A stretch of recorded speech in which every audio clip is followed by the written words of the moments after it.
আমার বাড়ি চিটাগাং। আচ্ছা কোথায় ওটা জানি না, কিন্তু আমি হারাই গেছি ছোটকালে। হারানোর পর বটতলী স্টেশন আছে চিটাগাং। আচ্ছা আসার পর ট্রেনে উঠে ঢাকা আসি একা একাই। একা একাই। বয়স কত, মানে অনেক ছোটবেলার ঘটনা এটা? আচ্ছা।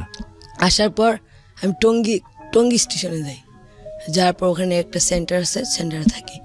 ওখানে তাই কিছুদিন থাকার পর আবার এসে পড়ি। এসে আবার সিলেট যাই। সিলেটে খাওয়া দাওয়া করতে কোথায় ওই সময়? খাওয়া দাওয়া ওখানেই করতাম। কিভাবে খাইতা? তুমি তো ছোট মানুষ, কি তো তোমাকে দেওয়ার কথা না, কি করতা তুমি?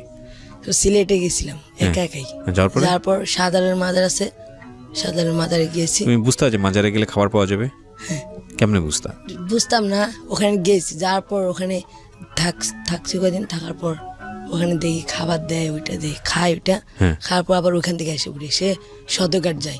সদরঘাট তুমি হারাই গেছো বাসা থেকে, তোমার খারাপ লাগতো না? বাবা মায়ের কথা মনে পড়তো না? পড়তো, কানতাম। আচ্ছা, তুমি একটু মাইক্রোফোনটা কাছে নাও তো ভাই। একটা যেটা হচ্ছে যে বাপ মায়ের তাহলে তো চেহারা মনে আছে তোমার? না, এটা এখন মনে নেই। অনেক এখন মনে নেই? তুমি তো হারাই গেছো অনেক ছোটবেলায়। আচ্ছা, তো কান্তা। তারপর লোকজন জিজ্ঞেস করতো না তোমাকে যে কোত্থেকে আসছো, কি অবস্থা? কিছুই বলতে পারতো না? সেটা মনে নেই। আমার বাবা মা কোথায় থাকে সেটাও জানো না? Very interesting. ওকে, তারপর আমি সদরঘাট যাই। সদরঘাট যেয়ে পানি বেশি, এটা একটু বড় হয়েছি। পানি বিক্রির কথা তোমাকে কে বলে? না, ওখানে যাই। ওখানে যে একটা সদরঘাটে থাকার পর একটা লোক এসে বলে, তুমি এখন কি করো? তো আমি ওখানে থাকি, ওখান থেকে আসছি সব বলছি। বলার পর উনি আমাকে নিয়ে যাওয়ার পরে পানি বেচার পরে প্রতিদিন যে এত পানি বেচে এত টাকা দেয়। আচ্ছা, একটা বেচলে 2 টাকা করে দেয়। পানি বেচে বোতল টোকায় থাকতাম। থাকার পর ওখান থেকে আবার সেন্টার আছে, নাইট সেন্টার আছে আর সাব সেন্টার আছে। ওখানে রাত্রে থাকতাম নাইট সেন্টার, আর দিনে থাকতাম সাব সেন্টারে। এরকম করে থাকছি। থাকার পর আবার এসে পড়ছি। আসার পর আবার টঙ্গী গেছি। টঙ্গী আবার ওই সেন্টারে থেকে তারপর কয়দিন পরই আবার এসে পড়ি। আসে আবার আপন সেন্টার আছে, আপন সেন্টারে আসি। ওখানে 6 মাস থাকি। 6 মাস থাকার পর আমি আবার 6 মাস ওখান থেকে আবার এই লিডোতে আমাকে আনার পর ওখানে এখন আছি। ওখানে পড়ালেখা করি। লিডোতে তোমাকে কে নিয়ে আসলো? ওখানে একটা ভাইয়া ছিল। আচ্ছা, ভাইয়া আনছে। আপনারা কি ঔচুক বলের বাইরে কোনো ইনফরমেশন দিতে পারবেন ওর সম্পর্কে, সোহেল ভাই? জি, ও কাশিম হচ্ছে আমাদের হচ্ছে যে ওর মানে কথা অনুযায়ী আমরা যখন একটা বাচ্চাকে উদ্ধার করে নিয়ে আসি রাস্তা থেকে, নিয়ে আসার পরে 6 সপ্তাহ আমরা ওই বাচ্চাটার সাথে একের পর এক দেখা 2-1 দিন পর পর তার সাথে বসে তার তথ্যগুলো আমরা নেওয়ার চেষ্টা করি, যে আসলে ও কোত্থেকে এসছে, ওর ঠিকানাটা কিভাবে আমাদেরকে দিচ্ছে। ঠিকানাটা দিলে সেই ঠিকানা অনুযায়ী আমরা একটা সময় পরে মানে সেই ঠিকানা অনুযায়ী যোগাযোগ করার চেষ্টা করি। আমরা কোনোভাবে যদি ফ্যামিলিটা পেয়ে যাই, তাহলে আমাদের প্রথম কাজ হচ্ছে ফ্যামিলি থেকে বাচ্চাটাকে রিইন্টিগ্রেট করা, একত্রীকরণ করে দেয়া। এবং সেই ওর বাচ্চার তথ্য অনুযায়ী যদি আমরা সেই আইডেন্টিফাই করার পরে বা ট্রেস করার পরে আমরা দিয়ে আসি। আর যদি না পাওয়া যায়, তখন আমরা ওর সাথে আবার পুনরায় বসি যে আসলে অ্যাড্রেসটা ঠিক হলো কি না ভুল হলো, আবার চেষ্টা করি। এইভাবে যোগাযোগ করতে করতে যদি লাস্ট পর্যায়ে মানে একটাই বারবার বলে, চেঞ্জ হয় না, তখন ওই অ্যাড্রেসটা অনুযায়ী আমরা থানাতে যোগাযোগ করে পুনরায় আবার দেখি যে ওখানে আছে না। এটা তো আপনাদের সিস্টেম, ঠিক আছে, কিন্তু কাশেম সম্পর্কে, কাশেম নিজের সম্পর্কে যেটুকু বললো, এর বাইরে কোনো কিছু ইন্টারেস্টিং কিছু আছে কিনা ওর সম্পর্কে, যেটা ও বলেছে, জানা আছে কিনা আপনার? ও বাইরে যেটা আমরা তো বাচ্চা উদ্ধার করে রাস্তা থেকে উদ্ধার করে আমাদের প্রথম বাচ্চাটা কি করছে ওখানে সেটা দেখেই তো তার সাথে কথা বলে আমাদের উদ্ধার করা। আর বাকিটা হচ্ছে ওর সাথে সময়ের পর সময় বসে না, সেটা সিস্টেম। বাট আমরা জানেন কিনা কাশেম সম্পর্কে আর কোনো কিছু? কাশেম ওর কথা সেটা হচ্ছে যে ও ছোটবেলায় চলে আসে, ওর কোনো অ্যাড্রেস মানে ঠিকভাবে বলতে পারে না, চিটাগাংই বলতে পারে। এই জন্য ওর কোনো মানে ওর অ্যাড্রেস ওর মাকে খুঁজে পাওয়া যায়নি এখন পর্যন্ত। আপনারা কত বছর বয়সে ওকে নিয়ে আসেন? ও আমাদের এখানে আছে 2 বছর থেকে। 2 বছর বয়স থেকে? না, ও এখন আছে 2 বছর। এখন 2 বছর, তার মানে 11 বছর বয়সে এসছে। লিডোতে আছে 2 বছর থেকে, আমাদের উদ্ধার করা 2 বছর। তুমি কাশেম, তোমার কাছে আবার যাই। সেটা হচ্ছে তুমি তো রাস্তাতেই ঘুমাতা একটা সময়, তাই কি?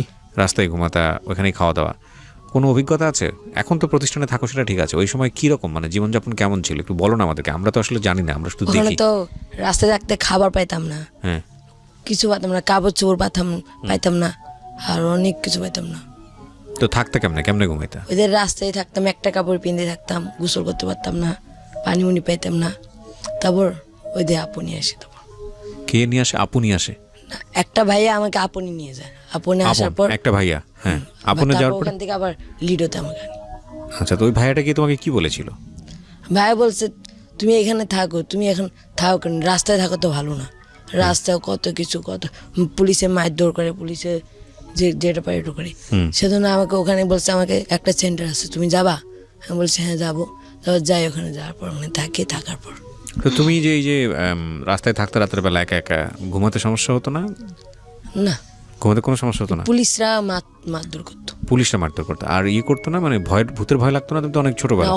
অনেক তো মানুষ ছিল ওখানে। ও অনেক, তো মানুষ থাকে, তোমার মতো অনেক অনেক ছেলে মেয়েও ছিল এখানে। ছোট ছোট বাচ্চারা ছিল, আমার থেকে একটু বড় বড়। তো অসুখ হলে কি করতে? অনেক সময় দেখা যায় না, একটু অসুখ হলো, জ্বর হলো, অসুখ হলে আবার এখানে একটা ক্লাস হতো আমাদের। ও ক্লাসও নিত লোকজন? হ্যাঁ, ওদের এয়ারপোর্টে 4 নম্বর লাইনের একবার শেষ মাথায় একটা ক্লাস হতো আমাদের, শিশুপল্লীর। শিশুপল্লীর ক্লাসটা হতো, ওখানে সব কিছু একবার সপ্তাহে 3 দিন আসতো, 3 দিনই খাওয়া দাওয়া দিত। দুবেলা 2 দিন দিত হলো রুটি আর কলা, আর সপ্তাহে 1 দিন দিত হলো খাবার ভাত। ঈদের দিন বুঝতা যে আজকে ঈদের দিন? এটা বুঝতা কোন দিন ঈদের দিন, কোন দিন আনন্দ উৎসব হচ্ছে, এগুলো বুঝতা? ঈদের দিন হলে তো বলে। মারধর করতে এই কারণে পালা আসছো? বাবা কি করতো? বাবা রাজমিস্ত্রি কাজ করতো। কয় ভাই বোন ছিলা তোমরা? আমরা 2 ভাই ছিলাম, 1 বোন ছিলাম। তুমি সবার বড় না ছোট? ছোট। সবার ছোট। তো তুমি বাড়ি কোথায় ছিল তোমার? আমার বাড়ি গাজীপুর। গাজীপুর। এখনো চেনো? বাড়ি চিনবা? এখনো চেনো? তো তুমি বাড়ি যাও না কেন? আবার গেলে আমাকে শিকল দিয়ে বেঁধে মারবে। ঘটনা বলো তো, কি হয়েছে একটু শুনি। তুমি যেদিন প্রথম বাড়ি থেকে বের হলা, কোথায় গেলা, কি করলা? আমি প্রথম বাসা থেকে বেরোয় শালনা আসি, শালনা থেকে আমি ঢাকায় আসি, ঢাকা থেকে ট্রেন ধরে আমি এয়ারপোর্টে আসি। তো এই প্রথম তো ঢাকায় আসলা নিজে নিজে, এর আগে তো কখনো আসো নাই? না। তো তুমি যখন বাড়ি থেকে বেরোচ্ছো তখন তুমি কোন ক্লাসে পড়তেছিলে মনে আছে? না। তুমি স্কুলে পড়তেছিলে না ওই সময়? আচ্ছা। তো বাবা মারতো কি কারণে তোমাকে? বাবা মারতো কারণ একদিনের কোনো ঘটনা বলতে পারবা যেই কারণে মারছে তোমাকে? না, যে সময় আমার বাবা বলতো কি যা ক্ষেত চাষ করে, আমি করতাম না, কইতাম আমি খেলতে যাব। আচ্ছা। আমাকে যেতে দিত না, পর মারতো তার জন্য। তো মা কিছু বলতো না? না, মা আলাদা হয়ে গেছিল। মা ছিল না তোমার? মা অন্য এক বাড়িতে ছিল, কাজ করছিল। তো তুমি থাকতে কার কাছে? শুধু বাবার কাছে? হ্যাঁ। বাবা তো কাজে যেত, তো তুমি বাসায় কি করতা? বাসায় একা একা খেলাধুলা করতাম। ও আর কেউ ছিল না ভাই বোন? না। তো একা একা খেলাধুলা করলে আবার বাবা এসে মার দিত? হ্যাঁ। তো তুমি একসময় কি করলা যে ঠিক আছে তাহলে তুমি বাসায় থাকবে না, পালায় চলে যাবে? তুমি কি কোথায় চলে আসলা? ঢাকায় চলে আসলা? পকেটে কোনো পয়সা টয়সা ছিল ওই সময়? না। তো তুমি কিসের জন্য ঢাকায় আসলা? থাকে না যেই কারণে ঢাকায় আসছি। তোমার কি মনে হয়েছে যে বাইরে হইলেই তুমি আব্বু আম্মুর হাত থেকে বাঁচতে পারবা, এরকম কোনো কিছু? তো তারপরে কি হলো? ঢাকায় আসার পরে কি হলো? ঢাকা থেকে আমি ট্রেন ধরে পুরো কমলাপুরে এসি। এটাই তো প্রথম দেখলা কমলাপুর, এর আগে তো দেখো নাই? আচ্ছা, তারপর? কমলাপুর থেকে আমি একটা ভাইয়া আপু আমাকে জিজ্ঞেস করে এখানে কি তোমার ভালো লাগে? আমি বললাম না। পরে বলে কি তুমি আমাদের সাথে যাবে? পরে সেই জায়গায় নিয়ে যায় আমাকে নিয়ে যায়, পরে জায়গায় আমাকে খাবার দাবার দেয়। কমলাপুরে তুমি কতদিন ছিলা? কমলাপুরে আমি প্রায় 6 মাস ছিলাম। ওই আপু ভাইয়ের কাছে যাওয়ার আগে? তো এই 6 মাস কি করছো? ঘটনাগুলো কি আমাদেরকে বলা যাবে? কি হয়েছে এই 6টা মাস? তোমাকে বাড়ি থেকে যোগাযোগ করেনি বা তোমারও কখনো মনে হয়নি যে বাড়ি চলে যাই? না। কেন মনে হয়নি? খাওয়ার কষ্ট ছিল না? হ্যাঁ ছিল। কি করতা, কি খাইতা, কিভাবে থাকতা, আমি ঘুমাইতে? বোতল কুড়াতাম কমলাপুরে। বোতল কুড়ানোর কথা তোমাকে কে বলছে? মানে প্রথম দিনই এসেই তুমি বোতল কুড়ানো শুরু করলা নাকি কোনো ঘটনা? কি করলা? আমি দেখেছিলাম অনেকগুলো ছেলেকে। আচ্ছা। পরে আমি একদিন একটা বস্তা পাই, বস্তা পেয়ে ওটার ভিতরে বোতল কুড়াই। আচ্ছা। বোতল কুড়াই ওগুলো বেচি, বেচার পরে আমাকে টাকা দেয়। কে টাকা দেয়? ওই মহাজন? দোকানের মালিকটা। দোকানের মালিক? কয় টাকা হয় প্রথম দিন মনে আছে? না। মনে নাই? আচ্ছা, ওকে, টাকা দেয়। তারপর? পরে আমি একটা কলা কিনি, একটা রুটি কিনি, পরে ওগুলো খেতে লই। দোকানের মালিক এসে আমাকে মারে। কি করে? খেতে গেলে মারে কেন? কারণ ভালো করে আমি বোতল লুকাতাম না, ও তার জন্য। ও, তো এই তোমার খাবার কি তোমার নিজেকে জোগাড় করতে হইতো? হ্যাঁ। আচ্ছা, এই বোতল বিক্রি করে? আর বাচ্চাদের সাথে মিশে যে অনেক সময় দেখি সব ড্যান্ডি ম্যান্ডি খায়, এগুলো কখনো খাইছো? না। মিথ্যা কথা বলা যাবে না কিন্তু। না, এগুলো আমি কখনোই খাইনি। তো তোমার এই যে বোতল কুড়ানো, এগুলো কষ্টের কাজ না? বাড়ির থেকেও তো কষ্টের কাজ। তো তোমার কখনো মনে হয়নি যে বাড়িতে ফিরে যাই? না। কেন মনে হয়নি? কারণ আমি যদি আবার বাসায় ফিরে যাই তাহলে আবার আমাকে মারবে। কখনো তো যাও নাই, গেলে কেমনে তুমি বুঝলা কেমনে যে তোমাকে মারবে? কারণ আমি যে সময় বাসা থেকে বাইরে হবো সেই সময় বলে দিয়েছিল বলে দিয়েছিল বলে কে বলে দিয়েছিল? আব্বু। তো তার মানে তো তুমি যখন বাসা থেকে বের হয়েছো তখন তোমার বাসায় জানতো যে তুমি বের হয়ে যাচ্ছ নাকি তোমাকে না। তাহলে? আমাকে মারতে আসছিল, পরে আমি দৌড়ে চলে যাই, পরে সে সময় আমাকে বলে। ও, তোমার মার কথা মনে পড়ে না? ওই সময় মা আদর করতো না? মার কাছে থাকতো না তুমি? হ্যাঁ, মা তো আদর করতো, তাইলে তো তোমার মায়ের কথা মনে পড়লে মার কাছে চলে যেতে পারতো। তুমি এদিকে কেন আসলা? কারণ আমার আব্বু আমার আম্মুকে মারতো, তার জন্য। তো আম্মু তো মার কাছে থাকতো না, আম্মু তো বাবার কাছে থাকতো না? থাকতো? থাকতো? না, তাহলে মার কাছে চলে যেতাম, যাও নাই কেন? কারণ আব্বু আমাকে বিশ্রায়। ও, আমার কাছে খুব স্ট্রেঞ্জ মনে হচ্ছে বিষয়টা। মানে এই কেসটা নিয়ে যদি আমি আপনার সঙ্গে কথা বলি, সোহেল ভাই আপনি ম্যানেজার লিডার, সেটা হচ্ছে এটা তো মানে একটু অন্য ধরনের কেস হয়ে গেল না, যে বাবার ভয়ে বা ফ্যামিলির ভয়ে সে একেবারেই ঘর ছাড়া এবং সে আপনাদের মতো একটা প্রতিষ্ঠানের শেল্টারে আছে। বিষয়টাকে আপনারা কিভাবে ডিল করেন আসলে? বিষয়টা হচ্ছে যে ওর রুবেলের বাবা মা দুজনে সেপারেশন, মানে তারা আলাদা থাকে।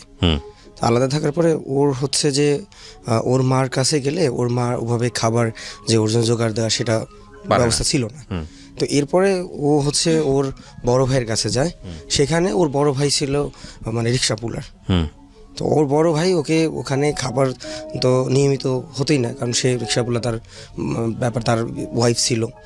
তো সেই জায়গায় ওকে ইয়া করতো না। তো একটা সময় ওকে মারে, মারার পরে হচ্ছে যে ও হচ্ছে চলে আসে, আসার পরে গাজীপুরেই হচ্ছে একটা টয়লেট, মানে পাবলিক টয়লেট না যদিও, কিন্তু ওটা হচ্ছে মার্কেটের টয়লেট, যেটা হচ্ছে যে ইয়া করতো, মানে ওই আসলে টাকা পয়সা নিয়ে পোষা পায়খানা করার একটা ব্যাপার ছিল। সেখানে ও ছিল বেশ কিছুদিন। থাকার পরে হচ্ছে যে ওকে সেখানে ওই ওখান থেকে টাকা নিয়ে ও একটা রুটি খেয়েছিল, ক্ষুধা লাগলে যেটা করে আর কি বাচ্চারা। তো রুটি খাওয়ার পরে তো ওকে প্রচণ্ড মারে। তো পরেই হচ্ছে যে ও চলে আসে, চলে আসার পরে এই যে কমলাপুরে থাকে, ওর যে কথাগুলো এগুলো বললো। তো এখন ব্যাপার হচ্ছে যে ওর মা বাবা সেপারেশন, তারপরে ওর বড় ভাই ওকে দেখতেছে না, তারপরে এগুলো তথ্য অনুযায়ী আমাদের এখানে আসে। পরে আমরা চেষ্টা করেছি যে ওকে মেন স্ট্রিমিং করা আমাদের। তো আপনারা কি ওর ফ্যামিলিতে যোগাযোগ করেছিলেন, মানে অ্যাড্রেস পাওয়ার পরে এরকম? আমাদের শেল্টার থেকে ওর ফ্যামিলিতে যোগাযোগ করা হয়েছে। তারপর কি বলেছে ফ্যামিলিতে? তো ওর তথ্য অনুযায়ী ওইভাবে টেস্ট করা যায়নি ওর ফ্যামিলিকে। ও, তারপরে আমাদের একটা সুযোগ ছিল যে ওর পরিবারে যে ওর বাবা মার সাথে বুঝিয়ে আবার নতুন করে রিইন্টিগ্রেট করার একটা ব্যাপার ছিল, কিন্তু আসলে ট্রেস করা যায়নি, এই জন্য মানে অ্যাড্রেস পাওয়াই যায়নি, সে পাওয়াই কারণে। যায়নি সেভাবে। আর ওকে এখন আমাদের সাথেই আছে, এখন ও ইংলিশ মিডিয়াম স্কুলে পড়ছে। ইংলিশ মিডিয়াম স্কুলে পড়ে? জি। কোন ক্লাসে পড়ো রুবেল? ক্লাস 3। ক্লাস 3-তে পড়ো। পড়াশোনা ভালো লাগে? হ্যাঁ। পড়াশোনা ভালো লাগে? হ্যাঁ। কি ভালো লাগে পড়াশোনার মধ্যে? ওকে, ঠিক আছে, তোমার কাছে আবারও আসবো। এবার যাই হচ্ছে ভাইজান, আপনার নাম যেন কি বলেন? নিজামউদ্দিন আউলিয়া। ওকে নিজাম, আপনার বয়স তো একটু বেশি বোধহয়, 15 বছর না? হ্যাঁ, আচ্ছা, ওদের তুলনায় বেশি। তো নিজাম, আপনার গল্পটা কি একটু শুনি, কি মনে আছে? আমার গল্পটা হলো যে আর 10টা শিশুর চেয়ে একটু আলাদা, অন্যরকম। বলেন, বিস্তারিত সেটা বলেন। হলো যে আর 10টা শিশু যেমন সোনার চামচ বা রূপোর চামচ নিয়ে জন্ম নেয়, আমার তেমন জন্ম হয় নাই। খুব গরিব পরিবারে আমার একটা জন্ম হয়। ছোটোবেলায় মানে খুব চাহিদা ছিল অনেক কিছু শিক্ষার, অনেক কিছু জানার, খুব গরিব পরিবারে থেকেও। কিন্তু এর ভিতরে বাবা আরেকটা বিয়ে করে। তারপর হলো সংসারে আমরা ছিলাম 2 বোন 3 ভাই, এবার আমি ছিলাম সবচেয়ে ছোট। তো সামহাও বড় বোন ক্যান্সারে মারা যায় টাকার অভাবে সংসারে। বাবা কি করতেন? বাবা বিয়ে করে চলে গেছে আরেক জায়গায়। আচ্ছা, মানে পেশায় কি ছিলেন? আমার ঠিক জানা নেই, কারণ আমি যখন আমি মানে ছোটবেলা থেকে মার কাছে শুনছি যে বাবা বিয়ে করছে। ওকে ওকে ওকে। তো ছোটবেলা থেকে না আমার ভীষণ ইচ্ছা ছিল লেখাপড়া নিয়ে, ভীষণ ইচ্ছা যে লেখাপড়া করব। তো আমি কি করতাম, ছোটবেলা থেকে বিভিন্ন এনজিওগুলো আছে যারা বস্তিতে পড়াতো মোহাম্মদপুরের দিকে, তো ওই বস্তি স্কুলগুলোতে আমি যাইতাম। আমার একটা শিডিউল থাকতো যে আমি স্কুলগুলোতে যাইতাম, বিভিন্ন ইয়ে করতাম। তো এর পাশাপাশি কী করতাম, আমি ভাঙারি কুড়াতাম। কারণ পরিবারে এমন একটা বাধা ছিল যে মানে লেখাপড়া, মানে তারা, আমি যে বিভিন্ন এনজিওতে পড়াশোনা করতাম সেটা তারা চাইতো না কোনোভাবেই, কিন্তু আমাকে তার বদলে ভাঙারি কুড়াইতে হইতো। প্লাস পরিবারকে টাকা যদি দিতাম তাহলে পরিবার আমাকে স্কুলে যেতে দিত। পরিবার বলতে আপনার মা? আমার মা এবং আমার ভাইরা। তো এরকম করতে করতে যখন আমি বিভিন্ন এনজিওতে গেছি তো তারা আমাকে মানে এই যে ভাঙারি কুড়ার নিয়ে তারপর হয়েছে ওই জীবনটা থেকে বললো যে লেখাপড়ার জীবনটা ভালো, যখন আমার মাথায় তারা ঢুকাই ফেলছে ব্রেনরে, তো আমি তখন স্বপ্ন দেখা শুরু করলাম যে না, এইটা একটা জীবন না, আমি লেখাপড়া শিখতে চাই, অনেক কিছু করতে চাই। তো যখন আমি লেখাপড়ার সাইড দিকে চলে গেলাম আস্তে আস্তে ওই ভাঙারি কোনোর দিকটা মানে স্টপ করে দিতেছিলাম আস্তে আস্তে, তখন পরিবার থেকে একটা বড় ধরনের একটা বাধা চলে আসলো যে তুমি লেখাপড়া করতে পারবে না কোনোভাবেই না। মানে তারা খুব মানসিক টর্চারিং করতো আমাকে, বড় ভাই যারা ছিল বিশেষ করে, তো বড় ভাইরা খুব মানসিক টর্চারিং করতো, মানে এমন একটা পর্যায়ে চলে গেছে আমি চাইলেও মরতে পারবো না, আমি চাইলেও তাদের ইচ্ছে বাঁচতে পারবো না, আমার জীবনটা এমন পর্যায়ে চলে গেছে। তারপরও আমি হাল ছাড়ি নাই, মানে ওইভাবে পরিবারকে করে ট্যাগল দিয়ে রাখছিলাম, মানে সহ্য করতেছিলাম না, আমি আরেকটু ধৈর্য দিয়ে আমি একটু লেখাপড়া করি, আমি একটা ভালো পর্যায়ে উঠতে পারবো, আমার নিজের প্রতি আত্মবিশ্বাস আছে। বিষয়টা মানে আমাকে যারা এমন নির্যাতন করতে করতে এমন পর্যায়ে চলে গেছে যে মানে আমার পক্ষে আর সম্ভব হইতেছে না, মানে সহ্য করা। কি ছিল, মানে কি করতো, গায়ে হাত তুলতো? হ্যাঁ, গায়ে হাত তুলতো, বড় ভাইরা মারধর করতো। তারা কেউই লেখাপড়া করে নাই এবং তারা চাইতো না যে আমি লেখাপড়া করি, এবং তারা চাইতো যে আমি মানে সংসারে ইনকাম করে দিই তাদেরকে টাকা পয়সা। এই ভাঙারি টাঙ্গারি করে যাই, বললো যে লেখাপড়া কোনো জীবন না, তারা বলতো, তাদের কাছে মনে হইলো যে লেখাপড়া কোনো জীবন না।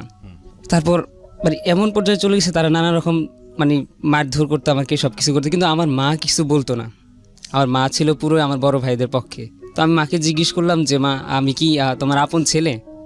তো সে বললো যে তুই আমার আপন ছেলে, আমি সব জানি, আমি সব বুঝি, তোর বড় ভাইরা যে তোর উপরে এরকম নির্যাতনগুলি করতেছে, আমার এখানে কিছু করার নাই, কারণ তারা যে ইনকামটা করে সেটা দিয়ে আমি নিজেও চলি। আমি যদি তাদের বাধা দিই তাহলে আমার খাওয়া দাওয়া বন্ধ, তোর খাওয়া দাওয়া বন্ধ, সংসারে সব কিছু বন্ধ। তারপর এর ফাঁকে কী করলো, লিডোর একটা স্কুল হয় যেটা রায়ের বাজার বুদ্ধিজীবীতে, যেখানে অনেক বস্তির বাচ্চারা পড়াশোনা করে আমার মতো যারা আছে। তো আমি একদিন ভাঙারি কুড়াতে দেখি এই সাইডে আবার ময়লার ছিল, তো বাচ্চারা আমরা সবাই ভাঙারি কুড়াতাম, হই উল্লাস করে লাফালাফি করে ভাঙারি কুড়াতাম, নদীতে লাফ দিতাম। তারপর দেখলাম যে লিডোর একটা স্কুল হয়। তো প্রথম দিন যে স্কুলটা হয় আমার আবার একটা শখ ছিল কি, মানে স্কুল দেখলে আমি বসে পড়তাম, পড়াশোনা শিখতাম, যা পারতাম শিখে নিতাম, যেভাবেই পারতাম শিখে নিতাম। তারপর লিডোর একটা স্কুল হওয়ার পর ওই স্কুলে আমি প্রথম দিন যাই। প্রথম দিন যাওয়ার পর লিডোর যে পড়াগুলি, মানে লিডোর যেই কথাগুলি বলতেছিল সব কিছু আমার ভিতরে মানে এত ভালো লাগা সৃষ্টি হয়েছে, মানে এখন আমি পাগল হয়ে গেছি যে স্কুলে কখন হবে, স্কুলটা কখন হবে, ভাঙারি কুড়াতাম, আর ওই স্কুলটা কবে হবে, কোন দিন হবে, সেই বিষয়ে মানে থাকতো আমার যে না কোন দিন যাব আমি ওই স্কুলে, যেদিনই হবে সেদিনই আমি যাওয়ার জন্য মানে পাগল হয়ে যেতাম ওই স্কুলে। এই বিষয়টা মানে যখন দেখতেছি যে আমি লিডো স্কুলে যাইতেছি আর ভাঙারি কুড়ানোর দিকে আমি যাইতেছি না, তখন পরিবার আবার শুরু করলো, মানে আবার মারধর শুরু করলো। তো এমন পর্যায়ে হলো আমি বিষয়টা আমার লিডোর যে স্কুল যারা পরিচালনা করতো তাদেরকে বলছি যে আসলে আমার এই সমস্যা, আমি স্কুলে আসতে পারতেছি না, মানে আমি এখন কি করব, আমি এখন মানে পরিবারে আমার কোনো স্বাধীনতা নাই। একটু বলে রাখি যে মানে রাস্তার জীবন, মানে যে ভাঙারি কোনার সময় যে একটা জীবন, মানে সেই জীবনটা খুবই কষ্টকর। মানে কোনো ঘটনা কি ফেস করেছেন এরকম যে ঘটনা এখনো মনে পড়ে, কোনো একটা দিনের পার্টিকুলার কোনো ঘটনা ভাঙারি টাঙারি কুড়াতে গিয়ে? মানুষজন সবসময় বলে যে মানে টোকাই বলে গালি দেয়, তারপর হয়েছে ভালো চোখে দেখে না। আর যারা ওইখানে ভাঙারি কুড়াতাম যেখানে, সেখানে মানুষ যারা কাজ করতো তারা মানে মারে তুলে বাবারে তুলে ওইভাবেই গালিগালাজ করে। প্রেক্ষাপটটা জানি তো, লিডোর ওই ঘটনা যেটা ছিলেন ওখানে, তারপরে কি হলো? লিডো স্কুলে আসি, তো পরিবার যখন জেনে গেছে যে লিডো স্কুলটাতে আমি আসি, তাদের মানে তারা আমার উপরে আরো নির্যাতন শুরু করে দিছে, মানে মারাত্মকভাবে শুরু করে দিছে।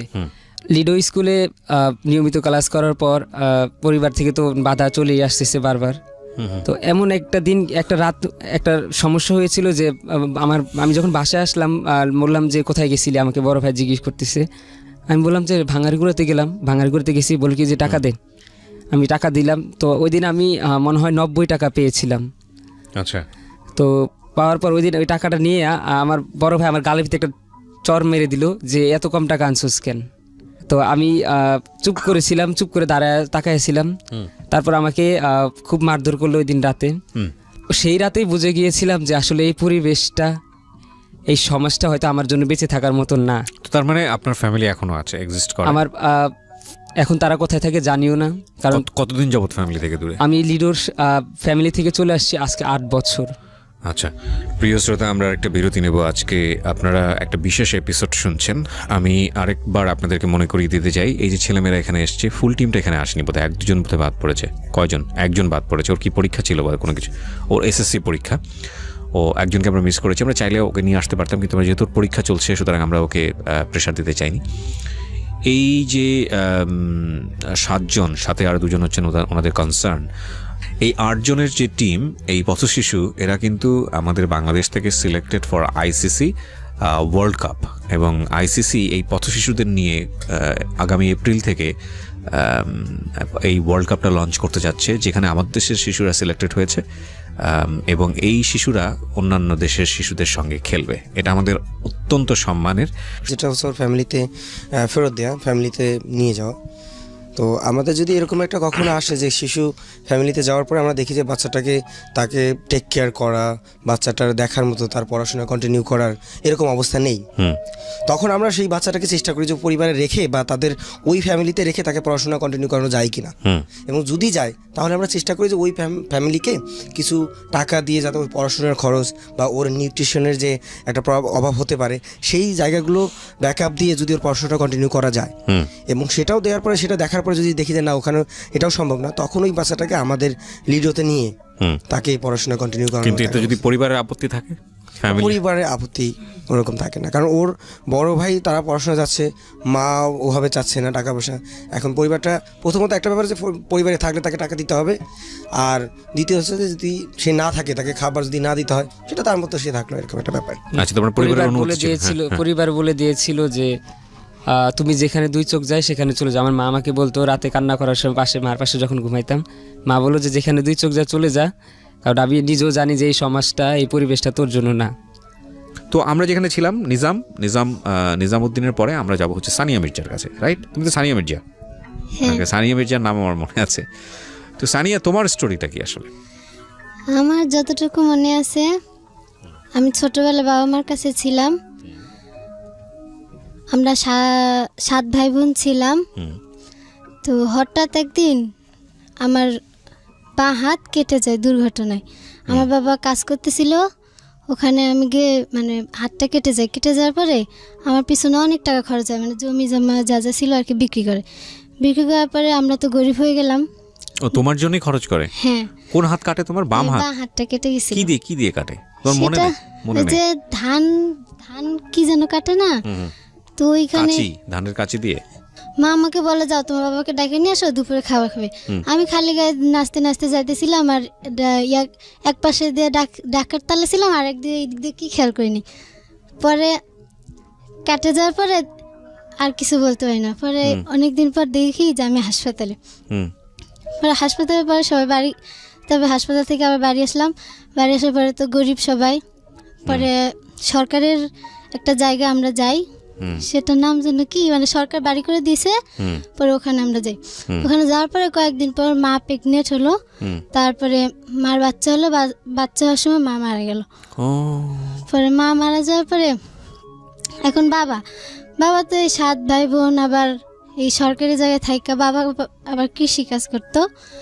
তো কৃষিকাজ করে যা পাইতো তা চলতো, কিন্তু মা মারা যাওয়ার পরে আশেপাশে যারা তারা বলে যে বাবাকে বলে তুমি আবার বিয়ে করো।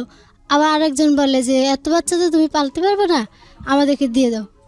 পরে আমাকে আর আমার বড় বোনকে একটা পরিবার নিয়ে যায়, বলে যে দিয়ে দেন, আমরা ওকে বিয়ে যা দেওয়া লাগে দিয়ে দিব। পরে বাবা দিয়ে দেয়, আর আমার ছোট 2 ভাই ওদেরকে বিক্রি করে দেয়। যা মা মারা যাওয়ার সময় যে বাচ্চা হয়েছে তাকে টাকা দেয় বাবাকে, পরে বাবা দিয়ে দেয়। আবার তার বড় আরেকটা ছিল, তাকেও দিয়ে দেয়। পরে আমি আর আমার বোনকে একটা পরিবার নেয়। পরিবার নেওয়ার পরে আমাকে দেয় ইয়েতে, ধরেন আপনি, আপনার মেয়ে আছে না, মেয়ের কাছে আমাকে দিয়ে দিল, আর আপনার ছেলে আছে না, ছেলের কাছে আমার বোনকে দিয়ে দিল। পরে দিয়ে দেওয়ার পরে ওখানে আমি ছিলাম, ওখানে কাজ করতাম। ওনাদের আবার বাচ্চা ছিল না, কি জানো 4 বছর না কয় বছর হয়েছে বাচ্চা হয় না। পরে আমাকে এত আদর করতো, খাওয়াইতো, তারপরে ঘুম পাড়াইতো, ওনাদের সাথে খেলতাম, টিভি দেখতাম। পরে এভাবে অনেক দিন গেল। যাওয়ার পরে হঠাৎ করে কয়েক বছর পর একটা বাচ্চা আসলো। আচ্ছা ওই বাচ্চাটা আসার পরে ওনারা মানে আমাকে ভুলে গেছে, মানে আদর কমে আমাকে গেল। রান্নাঘরে রাখতো, তারপর আমাকে খাইতে দিত না ভালো করে, মানে আমার খবর রাখতো না। তারপরে যদি একটু আমি দুষ্টুমি করতাম আর মারধর দিত। তারপরে আবার টিভি দেখতে দেখতে গান শুনতাম। ওই গান শুনে আমি আবার গলা ছেড়ে ছেড়ে গান গাইতাম। ওর পাশের বাড়ি থেকে বকা দিত যে এই বাচ্চা ঘুমাইছে তুই গান গাছ কেন। ওরা ওনারা যদি মার্কেটে যাইতো আমাকে বিল্ডিংয়ে তালা দিয়ে রেখে যেত, আমাকে নিয়ে যেত না। পরে যখন আমাকে মারতো না তখন আমি বলতাম যে আমি চলে যাব। পরে ওনারা বলে কি যা না, যা যেদিকে মন চাই যা। পরে আমি এখন ভাবি যে ওনারা হয়তো ফাজলামি করছে, কিন্তু তখন আর আমি ভাবতাম যে ওনারা আমাকে এত ঘৃণা করে, দেখতে হয় না, ঠিক আছে আমি চলে যাব। পরে একদিন ওনার স্ত্রী চলে যায় এই মার্কেটে আর ওনার স্বামী ছিল। পরে আমি ঘরটা পরিষ্কার করে ময়লা ফেলার জন্য বাইরে আসি, ওখান থেকেই চলে আসি। আচ্ছা চলে এসে কোথায় আসেন? ওখান থেকে হাঁটতে হাঁটতে আমি এখন ভাবতেছি কোথায় যাব। ওখান থেকে হাঁটতে হাঁটতে অনেকক্ষণ হাঁটি, মনে হয় 11টার দিকে বের হয়েছি, মনে নেই বেশি। পরে সন্ধ্যা হয়ে আসতেছে, পরে দূরে দিকে কি রেল স্টেশন। পরে ওখানে যাওয়ার পরে একটা লোক আমাকে জিজ্ঞেস করে তুমি এখানে দাঁড়াই কেন, কই যাও? আমি কোনো কথা বলি না, আরও সরে আসি। পরে এই কী বলে ট্রেনে চড়ে পরে আবার ওই যেখানে কাজে ছিলাম সেখানে যদি ওনাদের আত্মীয় আসতো দেখতে আমাকে আদর করতো। কয়েকজন 100 টাকা দিয়ে যেতে বলে ধরো তুমি খাইও, এরকম করে আমি অনেক টাকা জমা করছিলাম। ওই টাকা নিয়ে আমি বের হয়ে আসি, যে যাইতেছি যখন একটু যে কয় টাকা আমার আছে নিয়ে যাই। অনেক টাকা হয়েছিল, আদর করে করে দিয়ে যেত। পরে স্টেশন থেকে ট্রেনে উঠি। ট্রেনে মনে হয় অনেকক্ষণ ছিলাম, এক রাত, তবে একদিন এরকম ছিলাম। থাকার পরে খিদা লাগলে আমার কাছে টাকা ছিল, সে টাকা দিয়ে খাইতাম।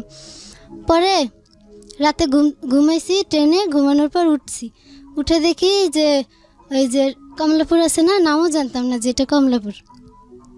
পরে নামার পরে দেখি যে বড় একটা স্টেশন, নামও জানতাম না যে স্টেশন, মানে এখন আর কি জানি। পরে নামার পরে বা সকাল দিকে নামার পরে আমি কই যাব কী করবো ভাবতেছি আর দেখতেছি যে এলাকাটা। পরে আর কি সামনে দেখি কি খাবারের দোকান, পরে খিদা লাগছিল, পরে খাওয়ার পরে আশেপাশে একটু ঘুরি, এই স্টেশনটা একটু ঘুরতে ঘুরতে প্রায় সন্ধ্যা হয়ে গেছে, বিকেল হয়ে গেছে। পরে লিডোর টিম এসে আমাকে বলে যে তুমি কে বাবু, তুমি এখানে কি করো, মেয়ে মানুষ? পরে আমি বলি যে এমনি, জানি না কি করি। পরে ওনারা হয়তো একটু আমার কথাতে বুঝতে পারছে যে আমি হয়তো পালায় আসছি বা পথ শিশু বা পরিবার নাই। পরে আমাকে মাথায় হাত দেওয়ার বলে যে শোনো বাবু, আমাদের একটা সংস্থা আছে যে এখানে খাবার পড়ালেখা সব দিবে। কারণ আমি বলি কি, আমি মনে মনে বলি আল্লাহ জানে কি হয়, কোনো খারাপ নাকি মনে মনে। পরে ভাবি যে ঠিক আছে আল্লাহ যা দেয়। পরে ওনাদের সাথে আসার পরে আল্লাহর রহমতে আমি ক্লাস 9-এ পড়ি। ওখানে এসে পড়া শুরু করলা? হ্যাঁ এখানে এসে। ওখানে এসে কোন ক্লাসে ভর্তি হলা? হ্যাঁ কোন ক্লাসে ভর্তি হলা? 1-এ। হ্যাঁ। তার মানে তুমি এখন 9-এ পড়ছো, মানে 8 বছর যাবত আসল লিডোতে। হ্যাঁ। বাহ, দিস ইজ বিউটিফুল। তো 8 বছরে তোমার কখনো মনে হয়নি যেখান থেকে পালিয়ে যাই? না। কেন মনে হয়? কারণ ওখানে তো আমি কষ্টে ছিলাম, আর আমার ইচ্ছাও ছিল লেখাপড়া করার, কিছু করার। আচ্ছা, এখন আমি একটু সবাই আপনার কাছে আসি এই বিষয়টা নিয়ে। একটা যেটা হচ্ছে যে এই বাচ্চাটাকে তো এর পরিচয় আছে, আমরা যেটা বুঝলাম যে আপনারা এর ক্ষেত্রেও কি চেষ্টা করেছিলেন ওর বাবার সাথে যোগাযোগ করার? এর ক্ষেত্রে চেষ্টা মানে এখন পর্যন্ত আমাদের চেষ্টা আছে, কিন্তু ওর তো মানে ওর অ্যাড্রেস এখন পর্যন্ত ঠিকভাবে বলতে পারে না যে কোত্থেকে আসছে। ইভেন যে বাসায় ও কাজ করেছিল সেই বাসার অ্যাড্রেসও বলতে পারে না। আচ্ছা, তো কি হয় মানে ওর তো বয়স হচ্ছে এবং আমাদের একটা মেয়ে মানে আমাদের একটা সামাজিকতার একটা বিষয় আছে, বিয়ে শাদীর বিষয় আছে। আপনারা সাধারণত কি করেন এই এবং ছোট একটা বাচ্চা হলো না তো বাসায় মানুষ কাজের জন্য সময় নিয়ে নেয়। ও যেটা বলছিল যে আমাকে নিচে বাচ্চা হিসেবে বড় করার জন্য, কিন্তু যখন দেখলো আরেকটা বাচ্চা চলে আসছে নিজেদের পেট থেকে হয়েছে, তখন ওর প্রতি আদর যত্ন কমে গেছে। পুরোই সিনেমাটিক স্টোরি। কি করেন আপনারা সাধারণত যখন প্রাপ্তবয়স্ক হয়ে যায়? আমাদের এখন পর্যন্ত লিডোতে হচ্ছে বাচ্চা সর্বোচ্চ যে ক্লাসে পড়তেছে সুমি, ও স্পেশাল তাদের ব্যাপারটা আর অনেক ইয়াতে। আমরা যেটা করছি, আমরা যেহেতু ওদের গার্জিয়ানশিপ নেই, সো আমরা সরকারকেই সাপোর্ট করছি, সরকারের দায়িত্বে এই বাচ্চাগুলো রাষ্ট্রের দায়িত্বে। তো আমরা 18 বছর পর্যন্ত সাপোর্টটা দিব। এর মধ্যে ওকে যতটুকু পারা যায় কারিগরি দক্ষতা এবং ওদের নিজের পায়ে দাঁড়ানোর জন্য যতটুকু করা সাপোর্ট আমি করে দিচ্ছি। এরপরেও আমাদের হলো যে আমরা ওকে হাল ছাড়বো না, আমরা ওকে ওর লাইফ এরকম, হ্যাঁ একটা মেয়ে আমাদের আছে সদরঘাট থেকে উদ্ধার হয়েছিল, এবং ওই বাচ্চাটার ওরও মেয়ে আছে, বিয়ে হয়েছে, ওকে, আমরা বিয়ে দিয়েছি, এরকম অনেক মেয়েকে বিয়ে দিয়েছি। গত বছর পুলিশ ডিপার্টমেন্ট থেকে একজন গিয়েছিলেন, উনি বলছিলেন যে যদি ওদেরকে কেউ বিয়ে করে দেন আমরাও পুলিশের চাকরি দেওয়ার ইন্টেনসিভটা দিতে পারবো। সো এরকম কিছু অফার আমাদেরকে অনেকে দিয়েছেন।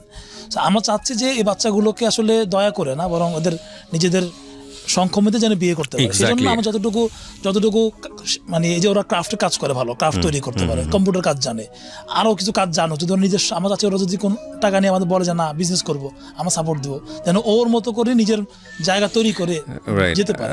এতটুকু দেওয়ার আমাদের একটা ইচ্ছা, পরিকল্পনা আমাদের। আমি যেটা বুঝতে পারলাম সেটা হচ্ছে যে আলটিমেটলি এগুলো সবই এখন সদিচ্ছার পর্যায়ে আছে, কিন্তু সেই অর্থে স্ট্রাকচার এখন পর্যন্ত নাই।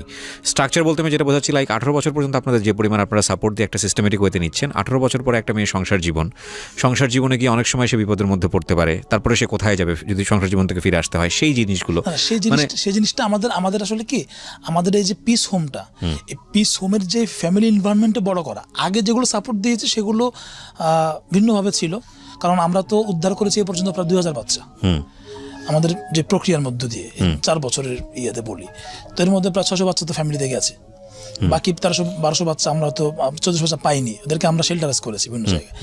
সো এই যে প্রক্রিয়ার মধ্যে যেটা আমাদের মাথায় প্ল্যান আছে, এবং সেক্ষেত্রে যেটা বলেন স্ট্রাকচার প্ল্যান, যেটা এটা এখনো করতে পারে না, কারণ সেটা ফান্ড জড়িত, আমরা সাপোর্ট করবো কাকে, কিভাবে কদ্দূর করবো, কে কোন জায়গায় যেতে পারবে।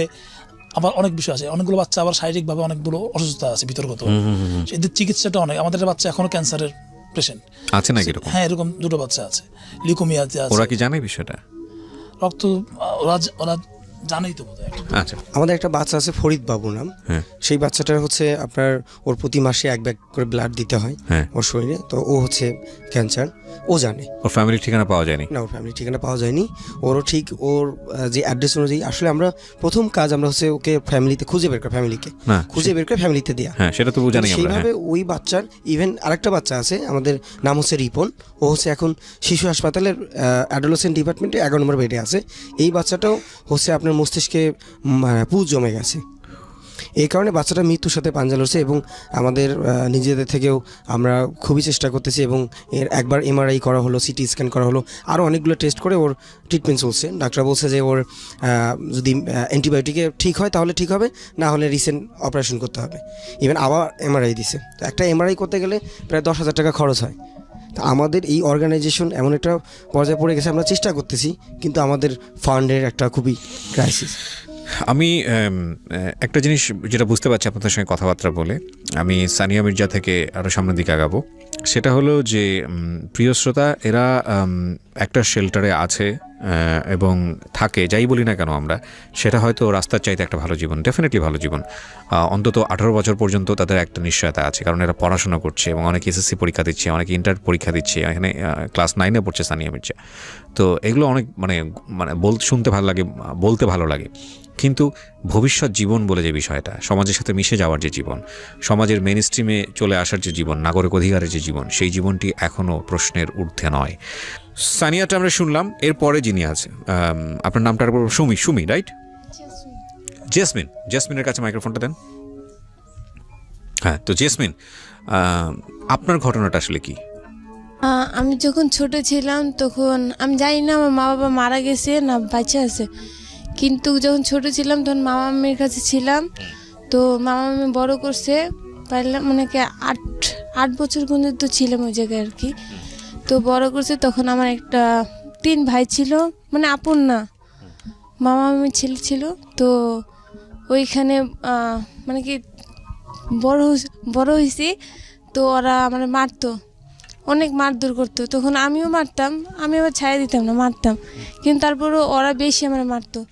তারপরে একদিন আমি বলছি কি জিদ করে আমি এখান থেকে চলে যাবো, মানে কি এরকম টর্চার আমি সহ্য করতে পারতেছিলাম না। তারপরে ওইখান থেকে মামানি গোসল করতে গেছে রান্না বান্না শেষ করে, তো আমি আবার করছি কি মামির আগে বলছি যে মামা নিয়ে আমার পড়াশোনা করাও না কি জন্য, তোমার ছেলে মেয়েদের তুই পড়াশোনা করো। এখন বলতেছি কি তোর পড়ার দরকার নাই, তুই বসিয়া ঘরের ভিতরে কাজ করবি, খাবি, এই করবি। এখন আমি প্রতিদিন বারান্দায় এসে বসে বসে দেখতাম সবাই স্কুলে যাইতো, আবার তাদের মা বাবা দিয়ে আসতো, আবার নিয়ে আসতো, এগুলো বারান্দায় বসে বসে দেখতাম। তারপর আমি একদিন মামা নিচে গেলাম, সত্য করে বলো তো আমার কি মা বাবা নেই? কই কি না, তোর মা মরে গেছে। তারপরে ওই দিন আবার আমি বাসার থেকে পালায় চলে আসছি আর কি, মানে মামানি গোসল করতে গেছে, তারপর পালায় চলে আসি। আসার পরে মানে আস্তে আস্তে আস্তে স্টেশন আসছি আর কি, আমাদের যে স্টেশনটা ওইখানে আসছি। এখন আমি ভাবতেছি আমি কোথায় যাব, কিভাবে যাব। এখানে একটা ট্রেন আসছে, তো একটা আন্টি ছিল, তো ওই আন্টির সাথে আমি ট্রেনে উঠছি। তো ওই আন্টি ট্রেনটা ছাড়ছে, ছাড়ার পরে মাঝখানে আন্টিটা নামা গেছে, কিন্তু আমি যাইতেছি এরকম করে কমলাপুর স্টেশন থেকে আমাদের ওই জায়গায় গেছি, ওই জায়গা থেকে আবার কমলাপুর স্টেশন, এভাবে খালি ঘুরপাক করতেছি। তখন তো চিনতাম না কিছু, ঘুরপাক করতেছি। তারপর আমি জিদ দিয়ে করলাম কি ওই জায়গা থেকে কমলাপুর স্টেশন নামে গেলাম। আচ্ছা, নামার পরে এখন কমলাপুর পুরাটা হাঁটতেছি, হাইটে হাইটে দেখতেছি অনেক লোকজন, মানে বোতল টোকায়, তারপর নেশা করে, মানে বাজে বাজে লোক। এখন আমার অনেক ক্ষুধা লাগছিল, সকালবেলা বাড়ি হয়েছি, সন্ধ্যা হয়ে আসতেছিল, অনেক ক্ষুধা লাগছে। আমি যাই বসছি স্টেশনের একটা চেয়ারে, যাই বসছি, এখন বসে বসে কান্না করতেছে। আর বাজে বাজে ছেলেরা ছিল, ওরা আমার ঘিরা ধরছে, তো আমি আরো জোরে কান্না করতেছিলাম। তোমার বয়স কত তখন? তখন 8 বছর বয়স। আচ্ছা, হ্যাঁ বলো। তো কান্না করতেছিলাম অনেক জোরে জোরে। তখন শেল্টারে কিছু ভাইয়া আপু গেছিল সেতুর থেকে, সেতুর সাথে লিডারও সংযুক্ত আর কি, এটা একই। তারপরে এই ভাইয়ারা বলল যে তুমি কোথা থেকে আসলো, আর আমি বলছি যে আমি এখান থেকে আসছি, তো আমার এখন যাওয়ার জায়গা নেই। বলতেছে কি আমাদের একটা শেল্টার আছে, সেতু শেল্টার, তো ওইখানে চলো, তোমার সব কিছু পড়াশোনা, খাবার দাবার, কাপড় চোপড় সব দিব। এখন আমি ভাবতেছি যে তোমরা কি, ভাবতেছি না, তাদেরকে বলতেছি যে তোমরা কি নিয়ে আবার আমাকে বেছে দিবানি? আমি আগে না দেখতাম যে সবারে বেছে দেয়, মানে মানুষকে নিয়ে। এখন কই কি না না, আমরা এরকমই না, যে তোমাকে আরো ভালোভাবে রাখবো। তারপর আমি তাদের সাথে আসলাম। যখন আসছি আমার অনেক ক্ষুধা লাগছিল, আইসিয়া তারপর বলছি কি আগে হাত মুখটা ধুয়ে আসো, তারপরে খাইতে বসবা। হাত মুখ ধুয়েছি, তার আদর করে আমার খাইতে দিছে, মাছ ভাত দিয়ে খাইতে দিছে, খাওয়া দাওয়া করছি। তারপরে এরকম থাকতে থাকতে তো 2 বছর থাকলাম। তারপর একটা আপু বলতেছে যে ভাইয়ার, বড় ভাইয়ার আর কি, ফরহাদ ভাইয়া যে মালিক, তাকে বলতেছে যে এখন তো ওর কেউ নাই, তো ওরে তো অন্য একটা শেল্টারে দেওয়া হোক। এখন ভাইয়া বলতেছে যে না, আমি চাইতেছি যে আমার বাচ্চারা এমন একটা ইতে থাক যে পড়াশোনা শিখতে পারে। এখন ভাইয়া বলছে যে ঠিক আছে, ভাইয়া বলতেছে যে আমি একটা জায়গা কিনছি, তো ওই জায়গাটা আমি নিজের একটা আমার শেল্টার, মানে আমার নিজের বাচ্চাদের, মানে কি আমার নিজের সন্তানদের মতন আমি রাখবো। তারপর ভাইয়া ওই হোমটা করছে, লিটু পিস হোম। তো ওই হোমটা করার পরে তারপরে আমাকে ওই জায়গায় নিয়ে আসছে আর কি। নেওয়ার পরে তারপর স্কুল হয়েছে, স্কুলে নানান জায়গায় সবাই নানান স্কুলে পড়ে। এখন আমরা বলতেছি যে ভাইয়া সবাই তো স্কুলে পড়তেছে, তাহলে আমরাও কি একটা পরিবারের মতন থাকতে পারি না, পরিবারের মতন পড়াশোনা করতে পারি না? বলে হ্যাঁ, তুমি তো আমার বাচ্চা, যে সবাই কিন্তু আমি এখানে আনছি পড়াশোনা করাবো। তারপর ভাইয়া সবাই সবার মতন মন পছন্দের মতন সবার স্কুলে ভর্তি করাই দিছে। এখন আমি ক্লাস 6-এ পড়ি, তারপরে এই পড়াশোনা করে বড় হইতেছি। আর আমি জানি না আমি কতটা ভাগ্যবতী, আমি আরো ওয়ার্ল্ড কাপ খেলতে যে আমি লন্ডনে যাচ্ছি। রাইট, অবশ্যই আমি সেই ওয়ার্ল্ড কাপের প্রসঙ্গে আমি সবার কাছে আসবো। আমি লাইফ স্টোরিটা একটু রিভিল করে নিই। জি বলো। আর আমার বাবা নেই, কিন্তু আমি একটা বাবা, আমার মনের মতো একটা বাবা চাইছি, যে আমার একটা বাবা হোক, কিন্তু আমি সোহেল রানার মতন একটা বাবা পাইছি। থ্যাংক